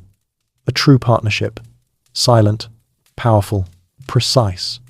You're still replaying the sensation of that living furnace of a muscle beneath you when the knight taps your shoulder and gestures toward a dark wooden structure looming at the yard's edge. At first glance, it looks like a barn, quiet, harmless, maybe a cozy place to store hay. But as you get closer, you notice the ladders leaning against one side, the rope coils piled neatly in the corner, and the ominous silhouette of a small catapult parked nearby like it's waiting for mischief. Welcome to siege work, the knight says, otherwise known as doing all the things you never see in movies because they're too cramped, too messy, and far too real. You follow him inside the structure, stepping into the dim interior. The ceiling lowers. The air thickens. The torches look almost shy in the shadows. flickering off crossbeams bristling with dents, splinters, and embedded arrowheads. Everything in here feels claustrophobic. You can already sense how weapons behave differently when the environment itself tries to fight you. First, lesson, he says, leading you into the narrow space. Big swings get you killed. He demonstrates by raising a longsword. The blade immediately bumps a beam above him with a metallic ting that echoes just a little louder than your comfort zone's like. He lowers it again. See? Even the perfect weapon becomes useless when there's no room to move. That's your mainstream historical fact. Siege combat wasn't open-field dueling. It was grappling, shoving, thrusting, and using the smallest possible motions to survive tiny spaces filled with enemies. You try raising a practice sword and instantly understand. The ceiling feels like a personal insult to your ambitions. No cinematic overhead swings, no elegant arcs. You can barely lift the weapon past your shoulder. So, the knight says, what do we do instead? He steps close, very close, and raises the sword into a half-swording grip, just like you practiced earlier. Suddenly, the weapon becomes short, compact, maneuverable. You use the blade like a lever, he explains. Short thrusts, quick binds, pressure, no wasted motion. He moves you through a simple sequence. Step, thrust, hook the crossguard, shoulder shove. Each movement is quick, tight, efficient. Any larger and you'd slam into walls, beams, bodies, or worse, lose your weapon entirely. A pair of knights begin demonstrating ladder combat outside. You follow the knight to watch. The ladder is angled against a mock wall as they climb one behind the other, shield first, not sword first. Why the shield first? You ask. He tilts his head. Because people on walls throw things. Rocks, oil, spears, compliments about your mother. Anything heavy enough to make your day unpleasant. He isn't joking. The knight on the ladder shields upward, while the fighter behind him uses a spear to jab at defenders overhead. No fancy sword work, just careful thrusts and foot placement. The spear's reach handles what the tight space does not allow the sword to do. Another knight taps your shoulder and pulls you toward a recreation of a fortified walkway along a wall. It's narrow, the kind of walkway that makes your elbows feel like they're violating building codes. He hands you a shield and a short arming sword. Try moving. You step forward and immediately discover your sword arm has no room to swing. Your shield shoulder bumps the parapet. Your back scrapes against the inner wall. You shift sideways, barely more room. Exactly, he says. So you adapt. He shows you how the shield becomes a battering ram in tight corridors. Instead of blocking, you punch with it forward, upward, sideways. The edges slam into a dummy with thumping authority. The knight grins. Now, thrust. You stab forward awkwardly at first. He adjusts your foot angle. Suddenly, the sword fits perfectly between the narrow space, darting like a needle. It makes sense. Thrusts don't need room to breathe. Cuts do. A quirky tidbit pops up as he hands you a wedge-shaped wooden tool. This is a sap. People shoved these into door gaps, wall cracks, and under shields to pry things open or make life generally inconvenient. You slide the tool into a gap between boards. It wedges with satisfying precision. You grin. The knight nods. Yes. The medieval solution to everything. Shove until something moves.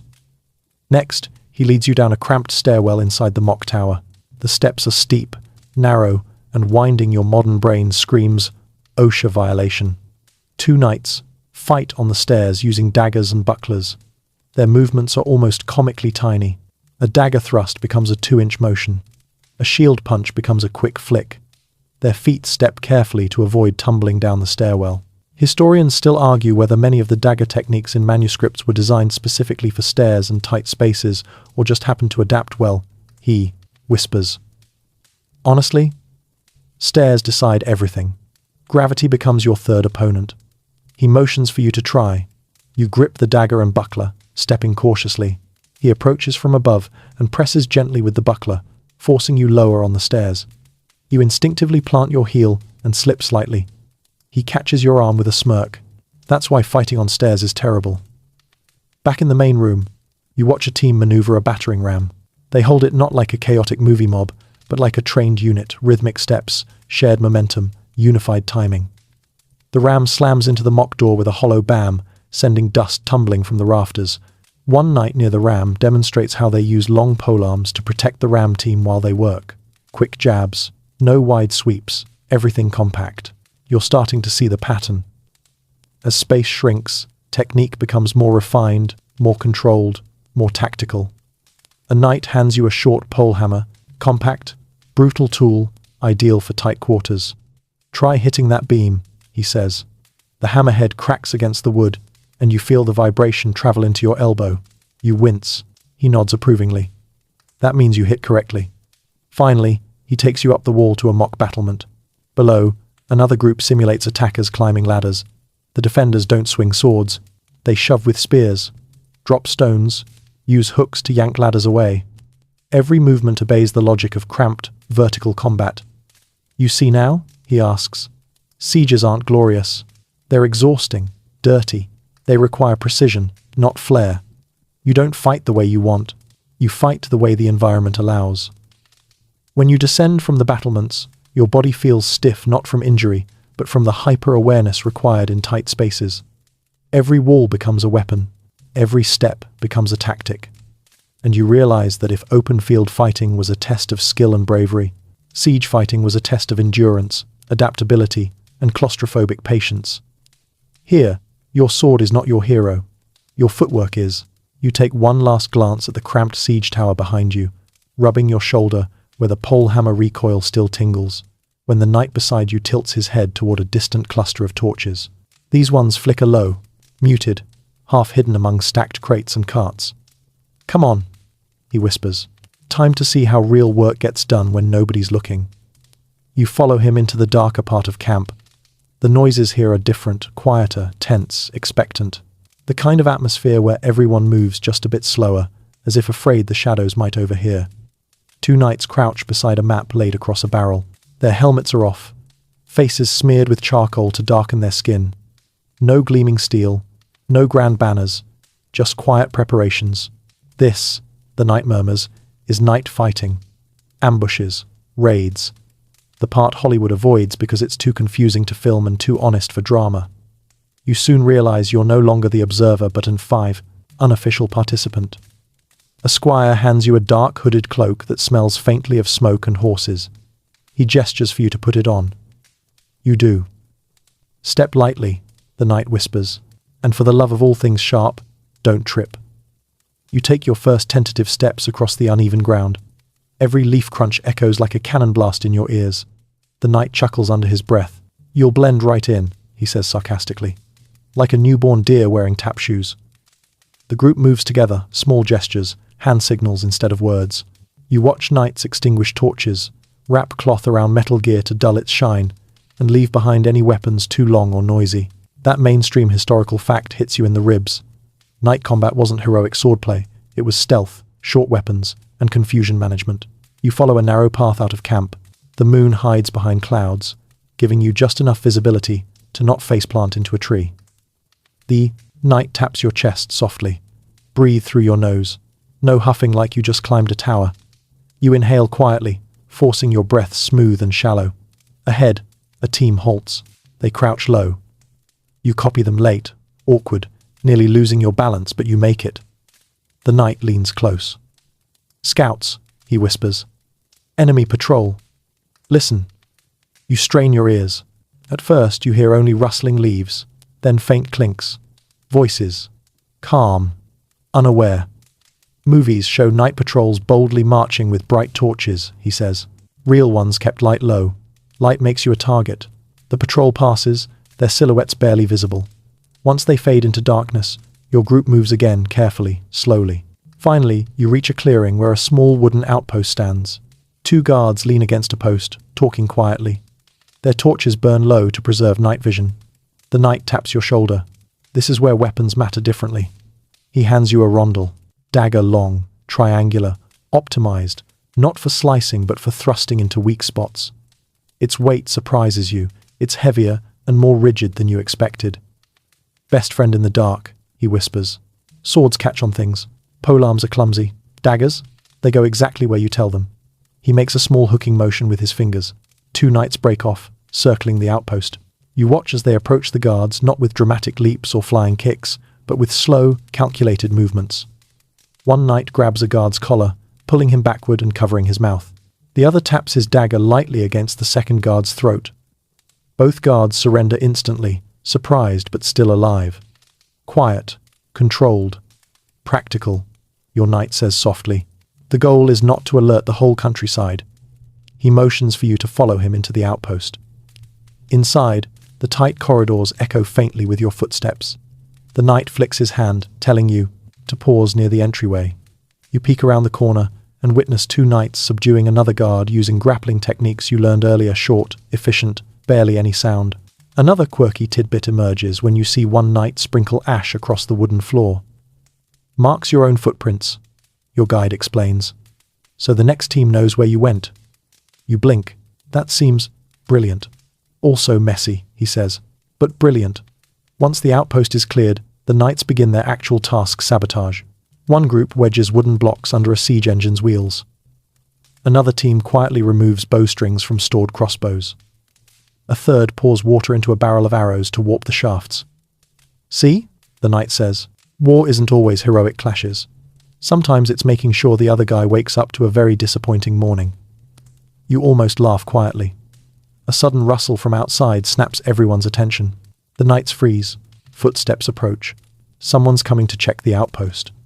The knight grabs your cloak and pulls you behind a stack of crates. Stay low, he breathes, and stay quiet. A single enemy soldier steps inside, yawning. He sees a shadow shift one of the knights, moving just slightly too close to the torchlight. But before the soldier can raise his voice, a knight lunges from behind, hooks his arm, and clamps a hand over his mouth. The struggle lasts 2 seconds. No more. Ambushes, the knight whispers, aren't glamorous. They're brief and vicious.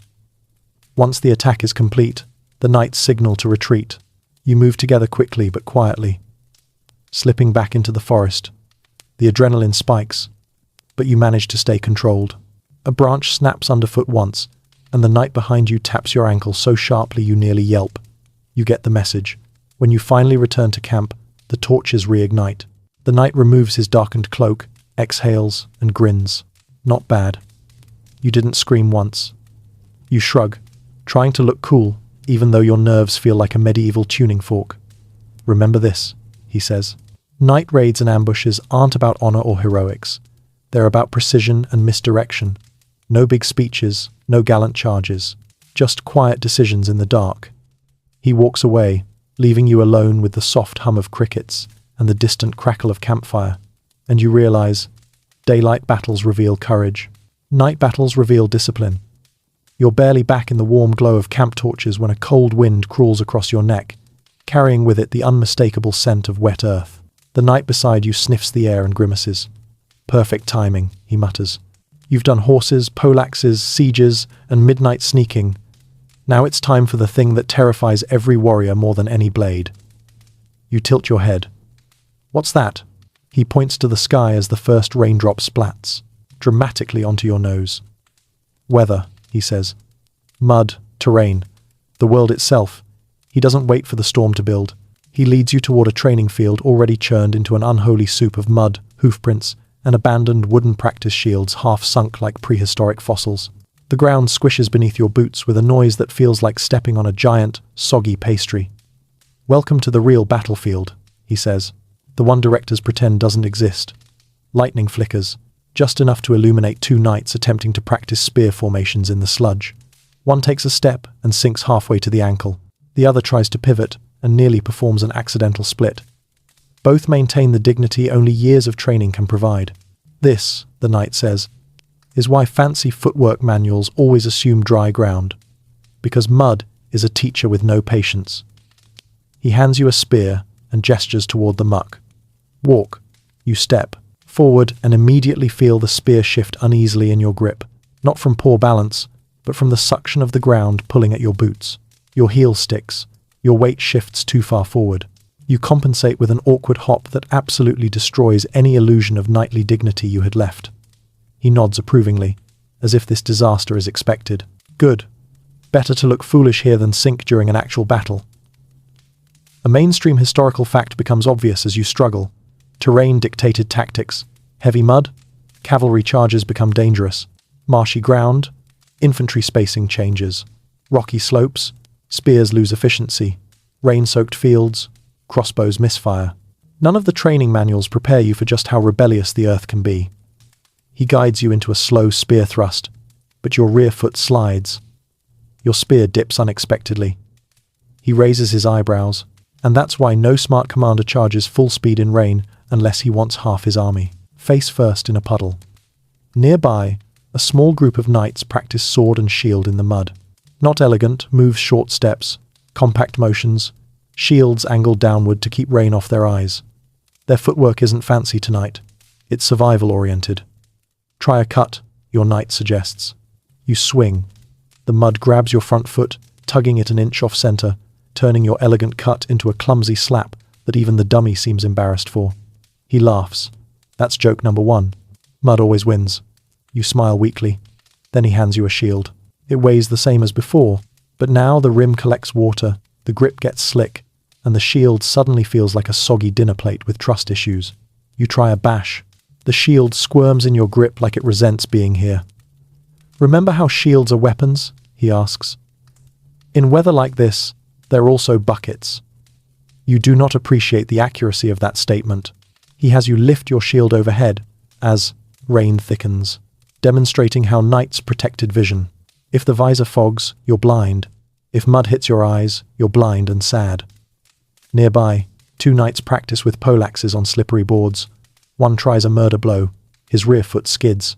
He nearly yeets himself into the mud. He recovers with surprising dignity, nodding like that slip was part of the drill. The knight beside you points. That's joke number 2. Mud hates heroism. Wind whips across the field, blowing rain sideways. You shiver, and the knight wraps a heavy cloak around your shoulders.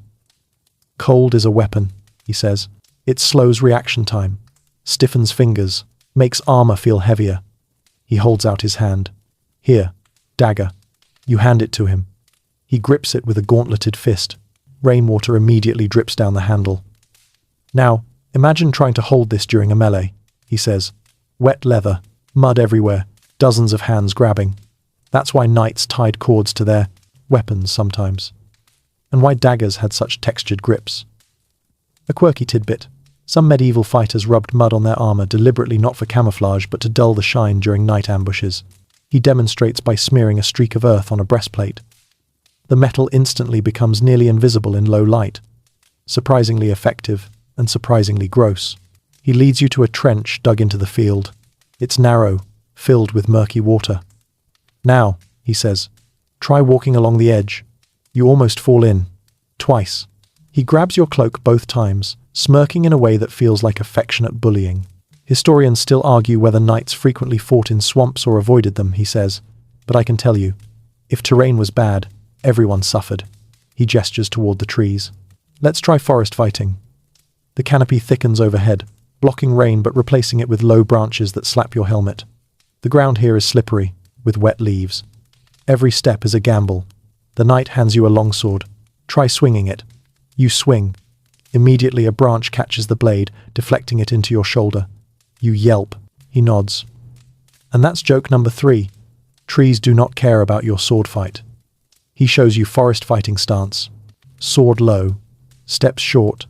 Eyes scanning the ground more than the enemy. Weapon ready to thrust instead of cut. He demonstrates how foliage creates blind spots and how roots turn footwork into a high-stakes ankle lottery. Finally, the rain slackens. The mud glistens. The knight takes a deep breath and pats your shoulder. This, he says, is why knights trained in perfect yards but fought in imperfect worlds. Weapons don't behave the same. Neither do people. And as you slog back to camp, boots twice as heavy and dignity half as intact, you understand more clearly than ever. Weapons don't win battles. Conditions do.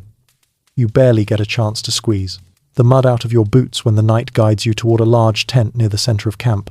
Unlike the chaos of the training fields, this tent radiates a strange, controlled intensity, quiet voices, flickering candlelight, and the rustle of parchment as commanders hover over a sprawling wooden table.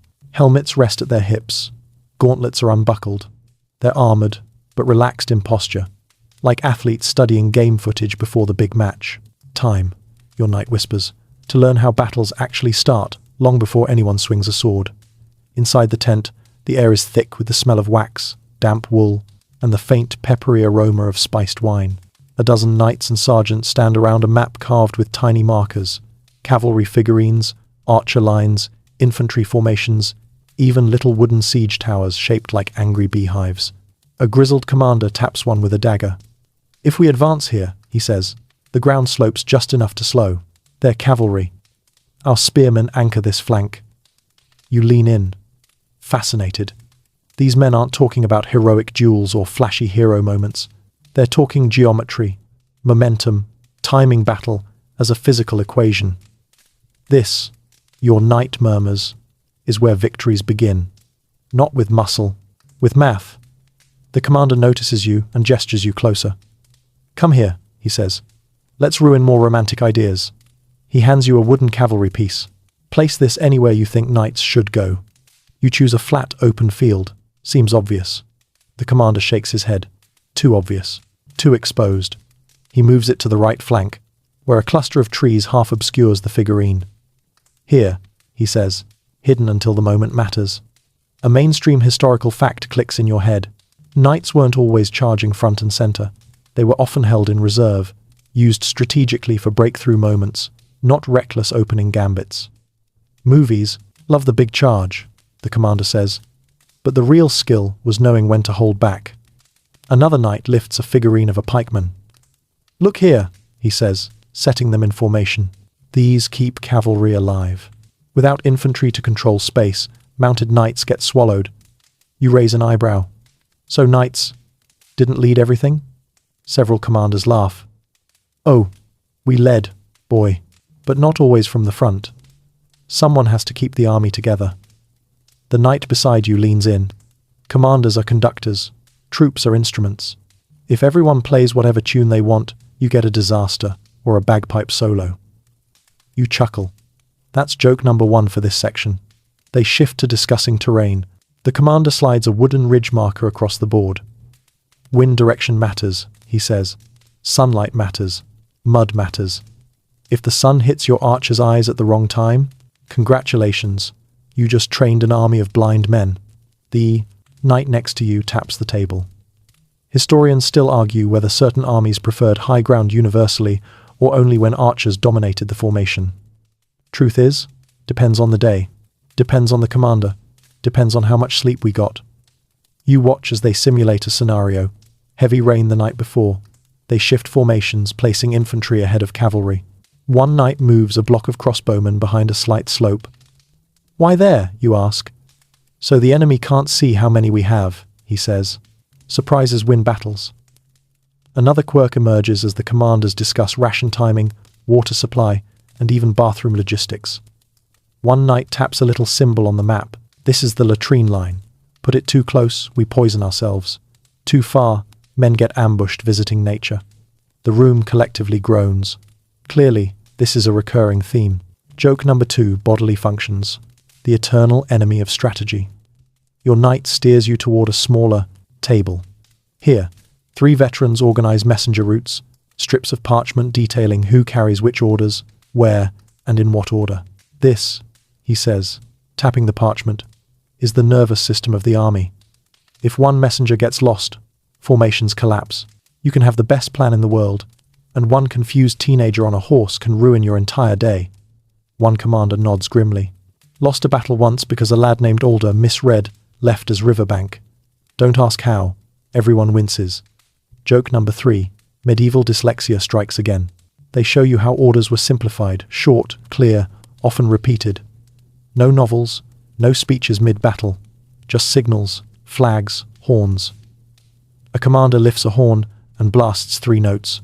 Another responds with 2. You feel the tent vibrate.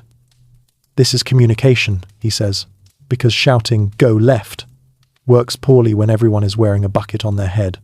Outside, soldiers practice raising flags, indicating flank movements. You watch as a cluster of troops adjusts formation instantly, their discipline a testament to training. The knight beside you asks, "Want to try?" He hands you a signal flag. You wave it awkwardly, and 3 soldiers march in the wrong direction. The commander sighs loudly. Congratulations, he says. You just retreated the wrong flank. Someone write that down. Your cheeks warm as the knights laugh not cruelly, but with the warmth of people accustomed to chaos. Back inside the tent, they finalize battle lines. The commanders argue not angrily, but analytically about timing. If we advance too early, one says, their archers pick us apart. Another counters, advance too late, and they flank us. A third taps a tiny wooden drum. We coordinate with sound. Rhythm keeps formations tight. You suddenly understand why medieval battles were decided long before swords clashed. Strategy isn't a backdrop, it's the spine of the fight. Finally, the commander steps back from the map. Remember, he says, pointing at the little wooden knights, we're not just warriors, we're puzzle solvers. Every unit piece must fit. Every movement must align. One mistake, and the whole tapestry unravels. He places a final marker onto the map, a small wooden bishop piece. Who's that? You ask. He smiles. The commander, last on the field, first blamed if things go wrong. You step out of the tent with your knight. Behind you, strategy continues a quiet symphony of decisions that will shape everything to come. And you realize, knights didn't just fight battles, they built them. You step back out into the cool night air, your head buzzing with formations, timing, and messenger failures involving unfortunate boys named Alder.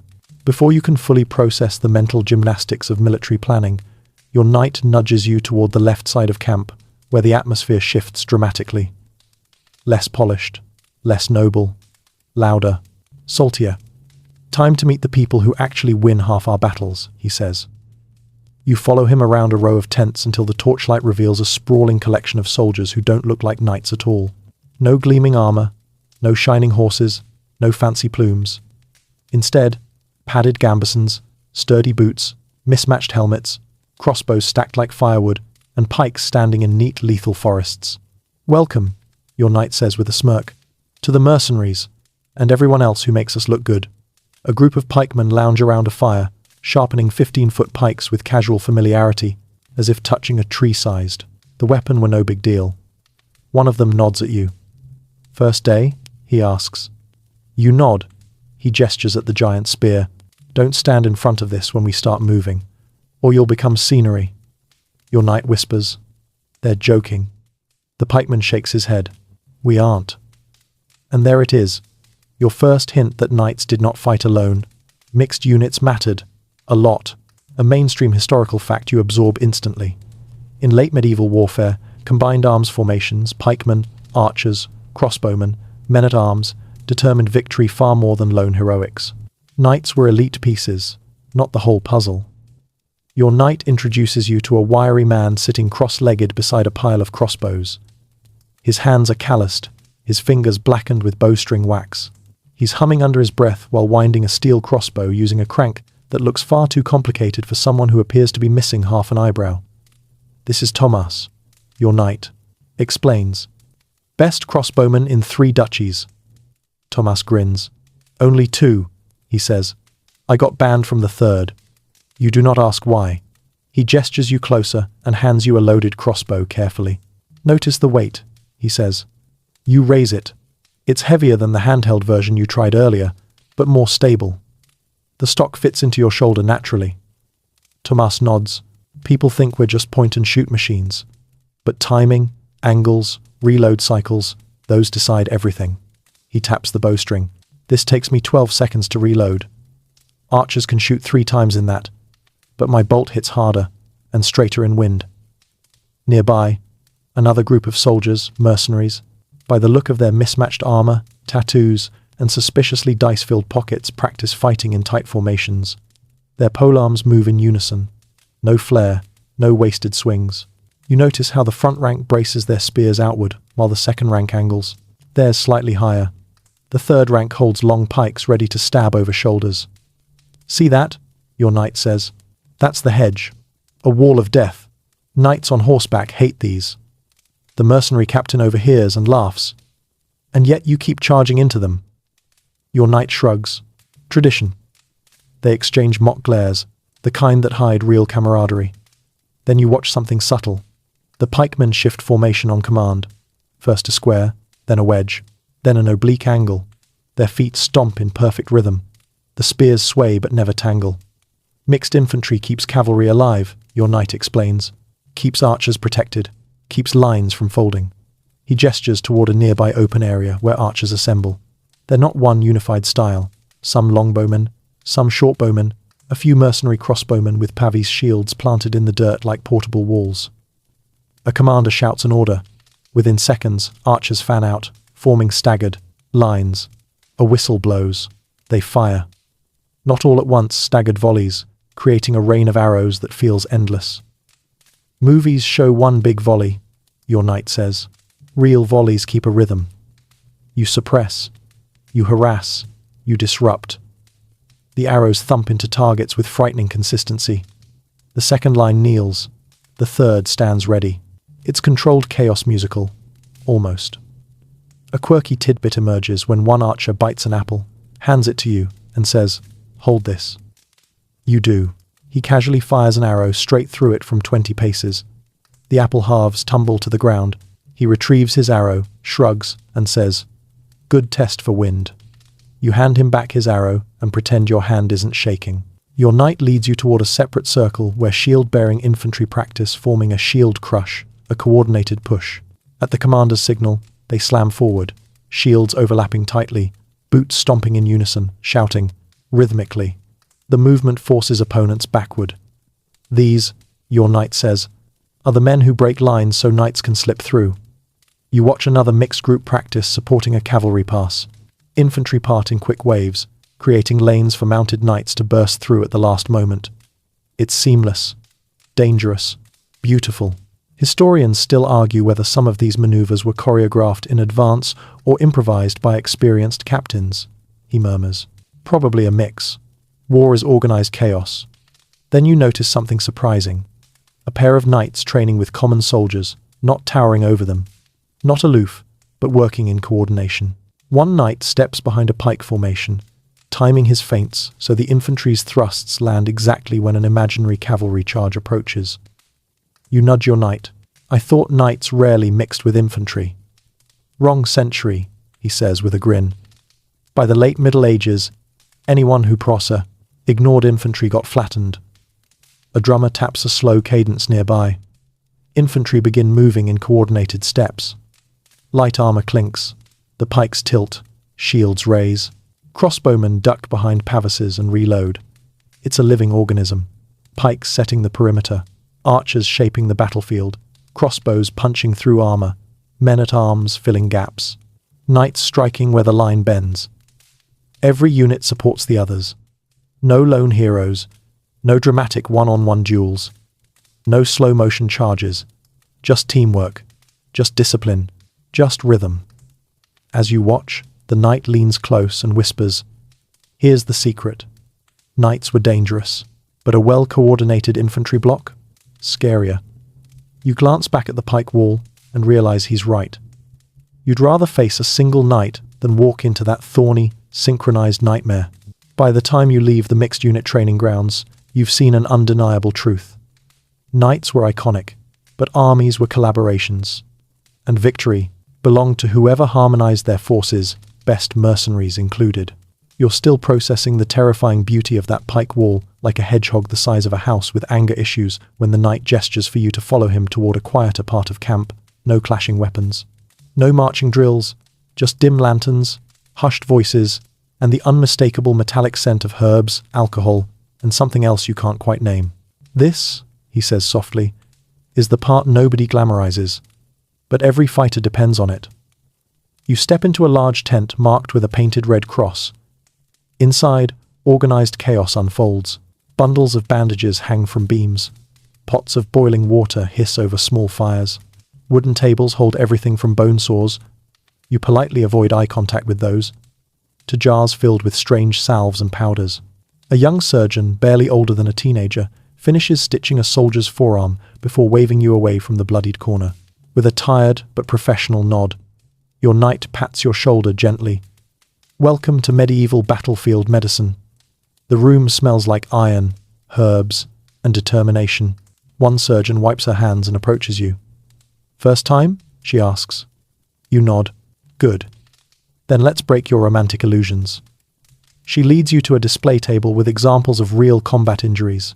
Dented gauntlets, cracked helmets, torn gambeson padding. This, she says, lifting a battered breastplate, is why knights train to fall correctly. One bad landing cracks ribs. One bad grapple crushes fingers. She taps the inside of the armor where padding is worn thin. We're always patching wounds from inside the armor.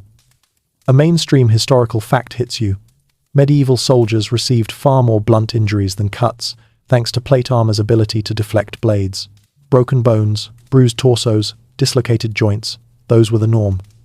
And infection, the surgeon adds, matter-of-factly, is the real killer. Your stomach dips a little. She hands you a pouch of crushed dried herbs. Yarrow, she explains, stops bleeding, old as war itself.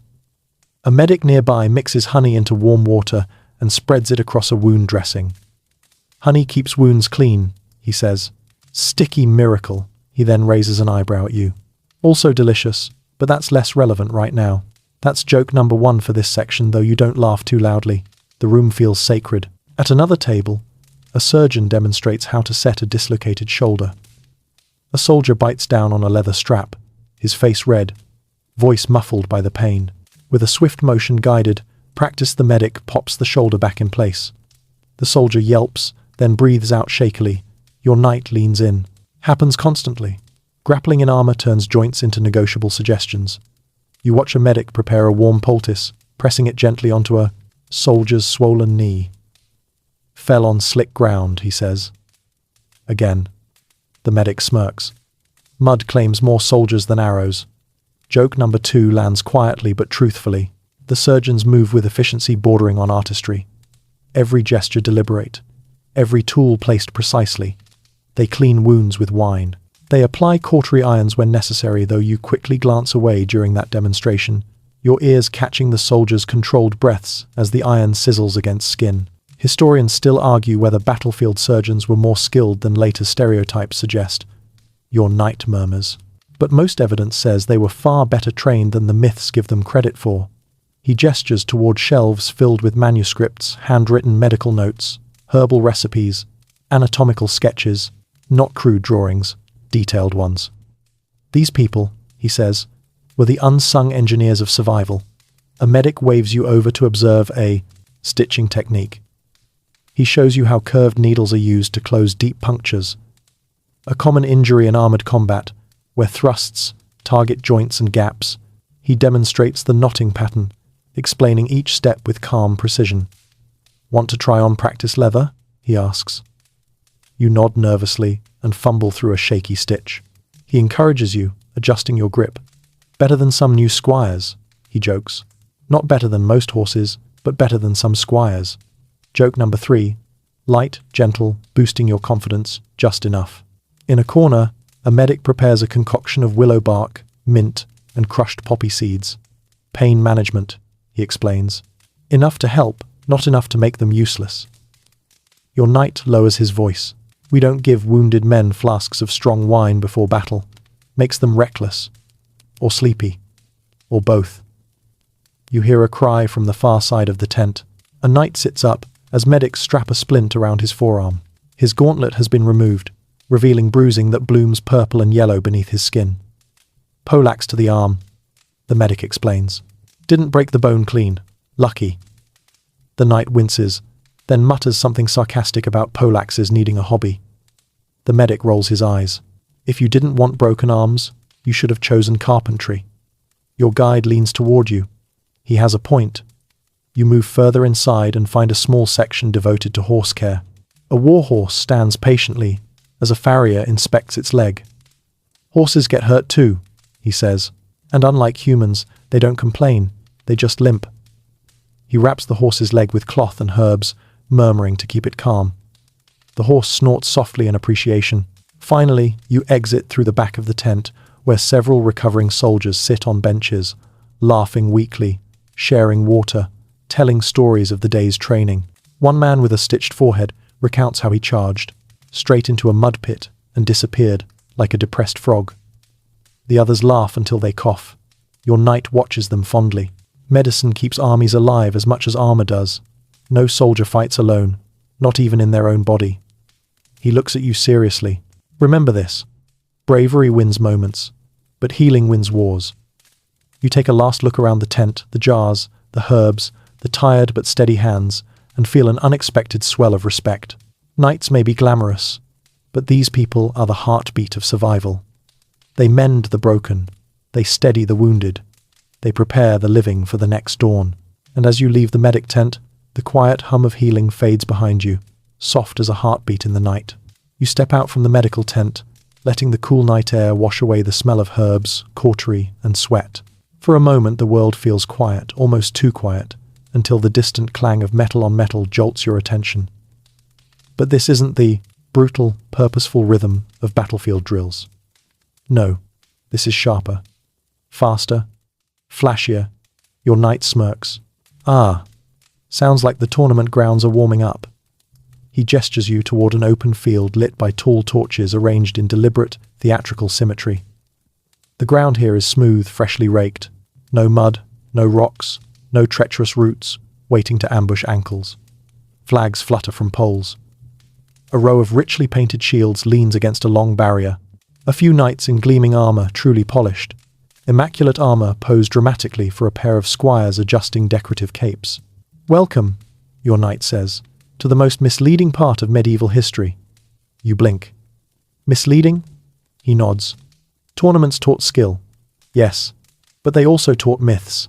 Half the things you see in movies come from here, not from real combat. He leads you to a set of racks holding tournament swords, rebated blades with thick edges designed to be safer in controlled settings. They're heavier than they look.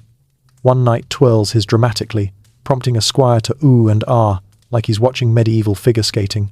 Your knight groans. That right there. That is why people think knights spun around in battle. Tournaments rewarded showmanship. Battles punished it.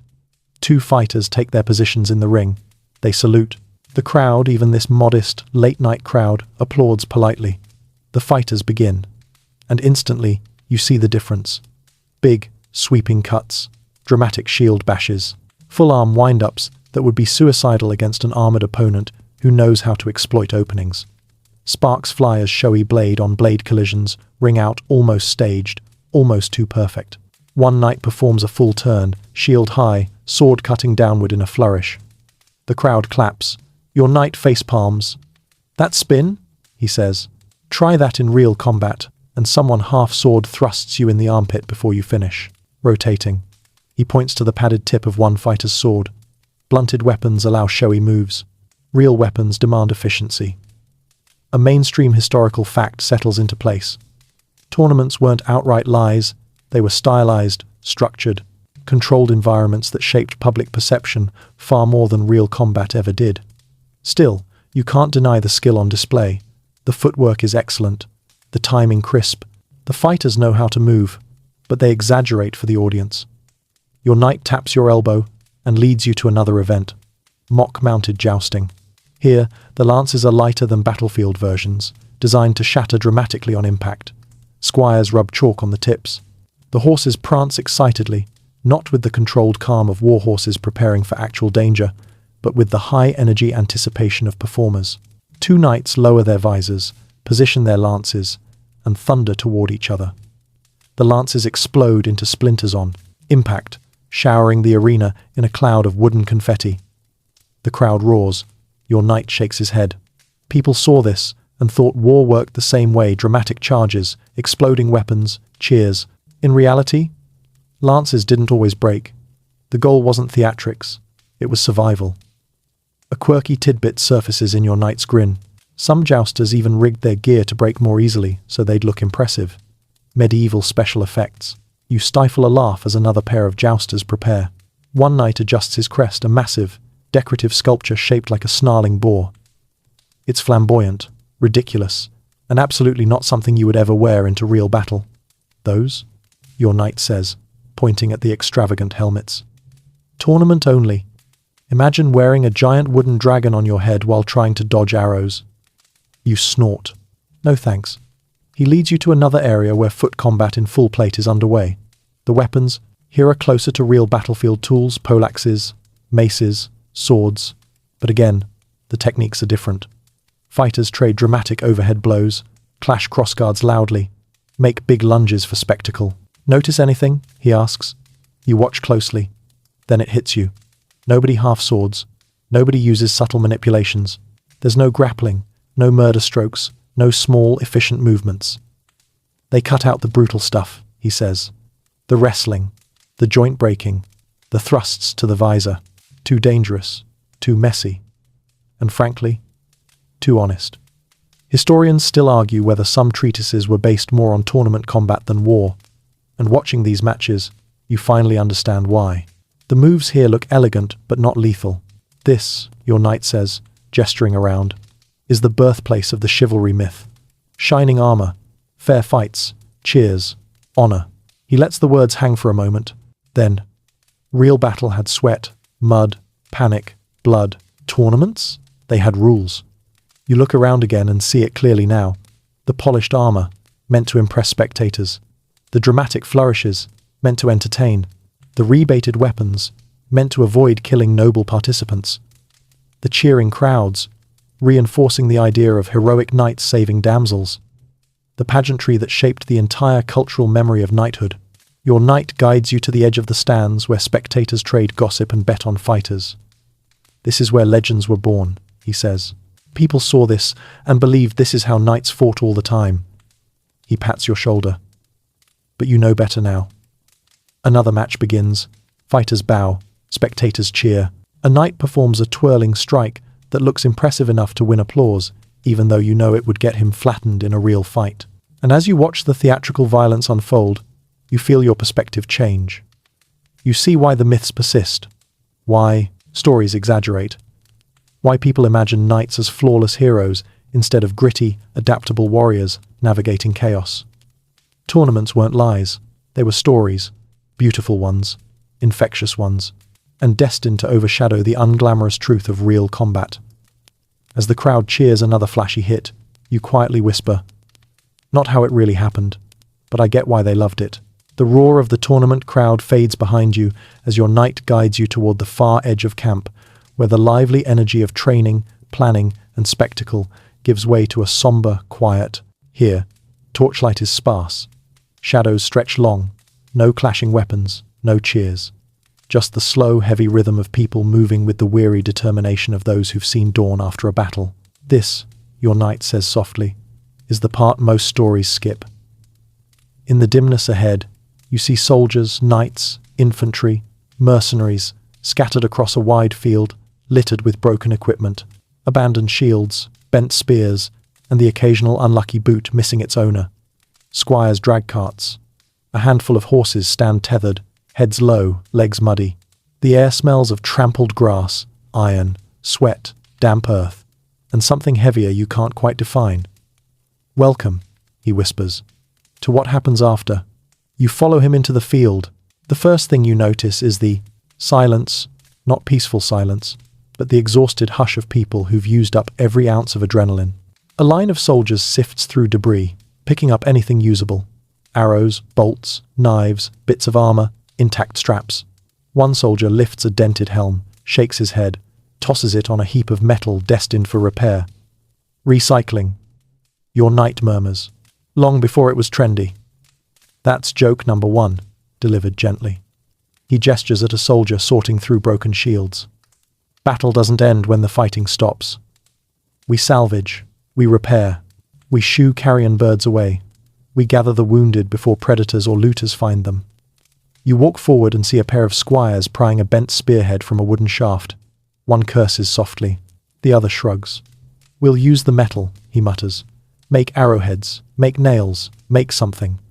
A mainstream historical fact becomes clear in your mind. Battlefields were resource fields. Nothing functional was abandoned if it could be reforged, repaired, or repurposed. Weapons weren't disposable movie props. They were investments, often lovingly maintained or ingeniously restored. "Grab that," your knight says, pointing at a warhammer head half buried in mud. You lift it shockingly heavy, and he nods with approval. "That'll go to the smith. Melt it down, reforge, nothing is wasted." Nearby, a team of men flips a shattered wagon onto its side to salvage its metal fittings. Another group cuts torn gambesons into strips for makeshift bandages. Someone collects dropped purses and scattered coins, not for greed, but to tally pay, identify bodies, and return belongings to families. You notice a knight, kneeling beside a fallen comrade, gently removing a signet ring and placing it into a leather pouch with reverence. Your knight rests a hand on your shoulder. We gather everything. The dead deserve their stories told. His voice is steady, but quiet. A small group gathers, armor pieces into neat piles, breastplates, vambraces, gauntlets. Some are pierced, some crushed, some surprisingly intact. You watch as a blacksmith taps a dented helmet, listening to the ring. He grunts. Usable. With work. The knight nudges you forward. Come on, time to learn another uncomfortable truth. He leads you to a line of fighters sitting on crates near a shallow stream. They scrub blood, mud, and grime from their gear with rags and sand. One shakes his head as he wipes a longsword. Thought this one was done for, he says. Turns out the edge is fine, just needs sharpening. Another soldier hammers the dents out of his shield rim. Each strike echoes, rhythmic and strangely meditative. Armor hates battle, your knight says. But armor also loves being repaired. It gets stronger with every fix, just like us. A quirky tidbit surfaces as he raises a battered gauntlet. Some knights kept certain dents on purpose. Lucky dents, they called. Superstition, or ego. He shrugs. Hard to tell. At the stream, a knight rinses mud from his surcoat with solemn care. He catches you watching, smiles faintly, and says, "Armor doesn't clean itself. Shame, really." Joke number 2, soft, tired. Then you see the horses. Several war horses stand in a line while farriers inspect them for cuts, bruises, or strained tendons. One horse lifts its hoof obediently as the farrier checks for lodged stones. They don't complain, your knight says. But they hurt too. A lame war horse is as tragic as a wounded knight. He gently strokes one horse's neck. Further along the field, the medics have moved those who can walk into groups. Some sit quietly, heads bowed. Others share flasks of water, passing around bits of bread. One tells a story about how he slipped in mud during the charge and avoided a spear only because he fell like a startled goat. The others laugh wearily, but genuinely. Your knight sighs with a tired smile. Aftermath humor keeps us sane. That's joke number 3, coping wrapped in comedy. You spot a pair of archers collecting arrows from shield boards and dirt patches, testing the shafts for warping. Good, good, bad, goodish, one mutters as he bends a shaft against his knee. Broken, you ask? Bent, he replies. Bent is fixable. Broken is a lesson. Your knight gestures toward a group digging shallow pits. We bury the worst, burn the rest. Not glamorous, but necessary. The work continues. Sorting, repairing, resting, mourning. Quiet victories hidden in routine. Historians still argue, your knight says, about the exact order armies followed after battles: cleanup, pursuit, prayer, repairs. Truth is, it varied. Every battle had its own rhythm. He kneels beside a shattered breastplate and runs his fingers along a deep crease. This one caught a lance. Lucky man lived. He places it gently into the repair pile. Lucky. Armor too. As dawn hints on the horizon, you watch the camp slowly transform from battlefield wreckage into working order. Messengers sharpen quills. Sergeants take inventory. Smiths stoke their fires. Squires haul buckets of water. The world resets itself inch by inch. And for the first time, you understand the unspoken truth. The battle isn't the exhausting part. What comes after is, you look around at the quiet determination of the people repairing gear, checking on comrades, tending to horses, collecting lost items, and restoring order from chaos. They aren't heroes in stories. They're humans making sure everyone else gets another chance. And as the sky lightens, your knight says softly, glory fades fast. What remains is the work. Dawn creeps over the horizon with a soft, peach-colored glow, the kind of light that gently washes away the grime of the previous night, without pretending the battlefield wasn't brutal. You stand beside your knight, watching the camp, stretch, yawn, and creak back to life. It feels calmer now. Less tense, less frantic. A strange, quiet pride hangs in the air, like early morning mist. Come on, your knight says. There's one more thing you need to understand before this journey ends. He leads you toward a small clearing at the edge of camp. Here, away from the clang of forges and the murmur of recovering soldiers, A handful of knights and squires practice movements that look nothing like the chaotic drills you've seen before. Slow cuts, gentle thrusts, controlled steps, no urgency, no shouting. Morning forms, your knight explains. Weapon work the way it's meant to be remembered, not in panic, not in mud, not in darkness, in quiet. For a moment, the serenity surprises you. After everything you've learned, the grappling, the half-swording, the poleaxes, the mud, the chaos of siege ladders, the whisper-sharp danger of night raids, you almost forgot that knights were more than survivors. They were practitioners, students, artists, in their own hardened way. One knight performs a half-sword thrust with almost meditative grace. Another rotates a shield slowly, testing every angle. A third gently taps a poleaxe on the ground, practicing the precise moment of transition from hook to hammer. Your knight picks up a longsword and gestures for you to stand opposite him. No pressure, he says. Just feel. He shows you a simple sequence: cut, bind, thrust, recover. The motions are slow enough that even you, exhausted and mentally overflowing, can follow. When your blade meets his, you feel the smoothness of the bind. No panic, no jarring impact, just contact, communication. A reminder that weapons, when used with understanding instead of fear, feel almost alive. A mainstream historical fact slips in quietly. Toward the later Middle Ages, many knights trained in formal schools of arms, preserving techniques not just for war, but as martial traditions. Manuals were written. Students traveled across cities to learn from masters. Movements were codified, passed down, refined. You mimic another sequence, one you recognize from earlier but now feel differently. The sword aligns more easily. The thrust reaches its mark without wobbling. For once, your foot doesn't betray you. The knight nods approvingly. Good, he says. Your body remembers more than your mind admits. Nearby, a knight practices mounted movements on a wooden horse frame, guiding a lance through suspended rings as small as coins. No speed, just precision, controlled breathing, intent. You see now, your knight says, why movies get so much wrong, not because they want to lie, but because the truth is quieter.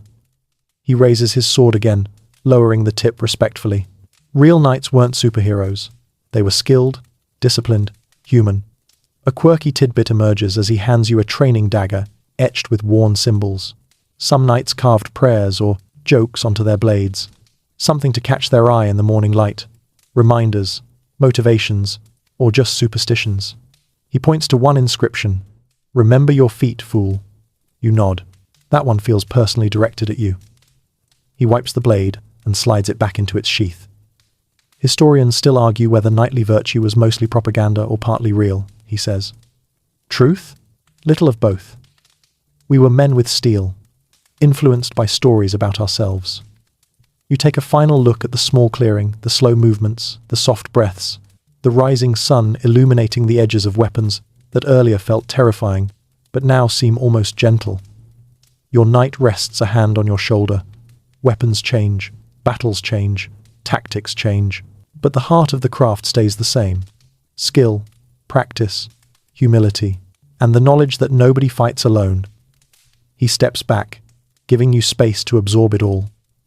The journey through the night, the mud, the chaos it all, leads here, to this moment of stillness, of understanding.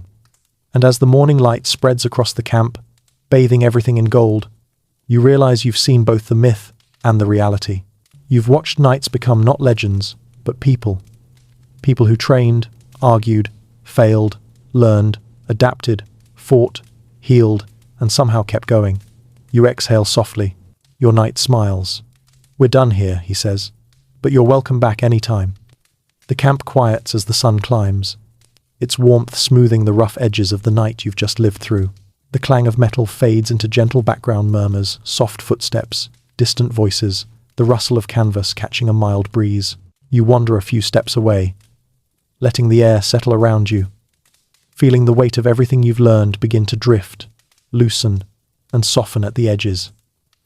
In the stillness, the world feels slower, broader. The training yards, the siege tower, the tournament ring, all those sharp, vivid moments begin to stretch into gentler shapes. Weapons no longer look like threats, they look like memories, distant and harmless. The mud, the cold, the torches, the breathless climbs all feel further away with each slow inhale. Your shoulders release first, then your hands, then the space behind your eyes. The camp seems to glow faintly now, filtered by a kind of early morning calm that wraps itself around you like a warm blanket. Even the horses, restless earlier, stand quietly with lowered heads, their breaths soft plumes in the air. You hear a few low laughs from nearby knights sharing bread, voices carrying a mellow ease that wasn't there before. No urgency, no fear. Just the quiet comfort of another day, beginning, gently, peacefully. Your thoughts drift not sharply, not quickly, but like leaves on a slow river, carrying with them images of shimmering armor, the hum of steel in motion, the rhythm of hoofbeats, the soft percussion of rain on plate. Everything feels lighter, softer, distant. You take one last breath, long, calm, unhurried, and feel your body sink gently into the warmth of the moment. You are safe, you are steady, and the night's journey is far behind you now.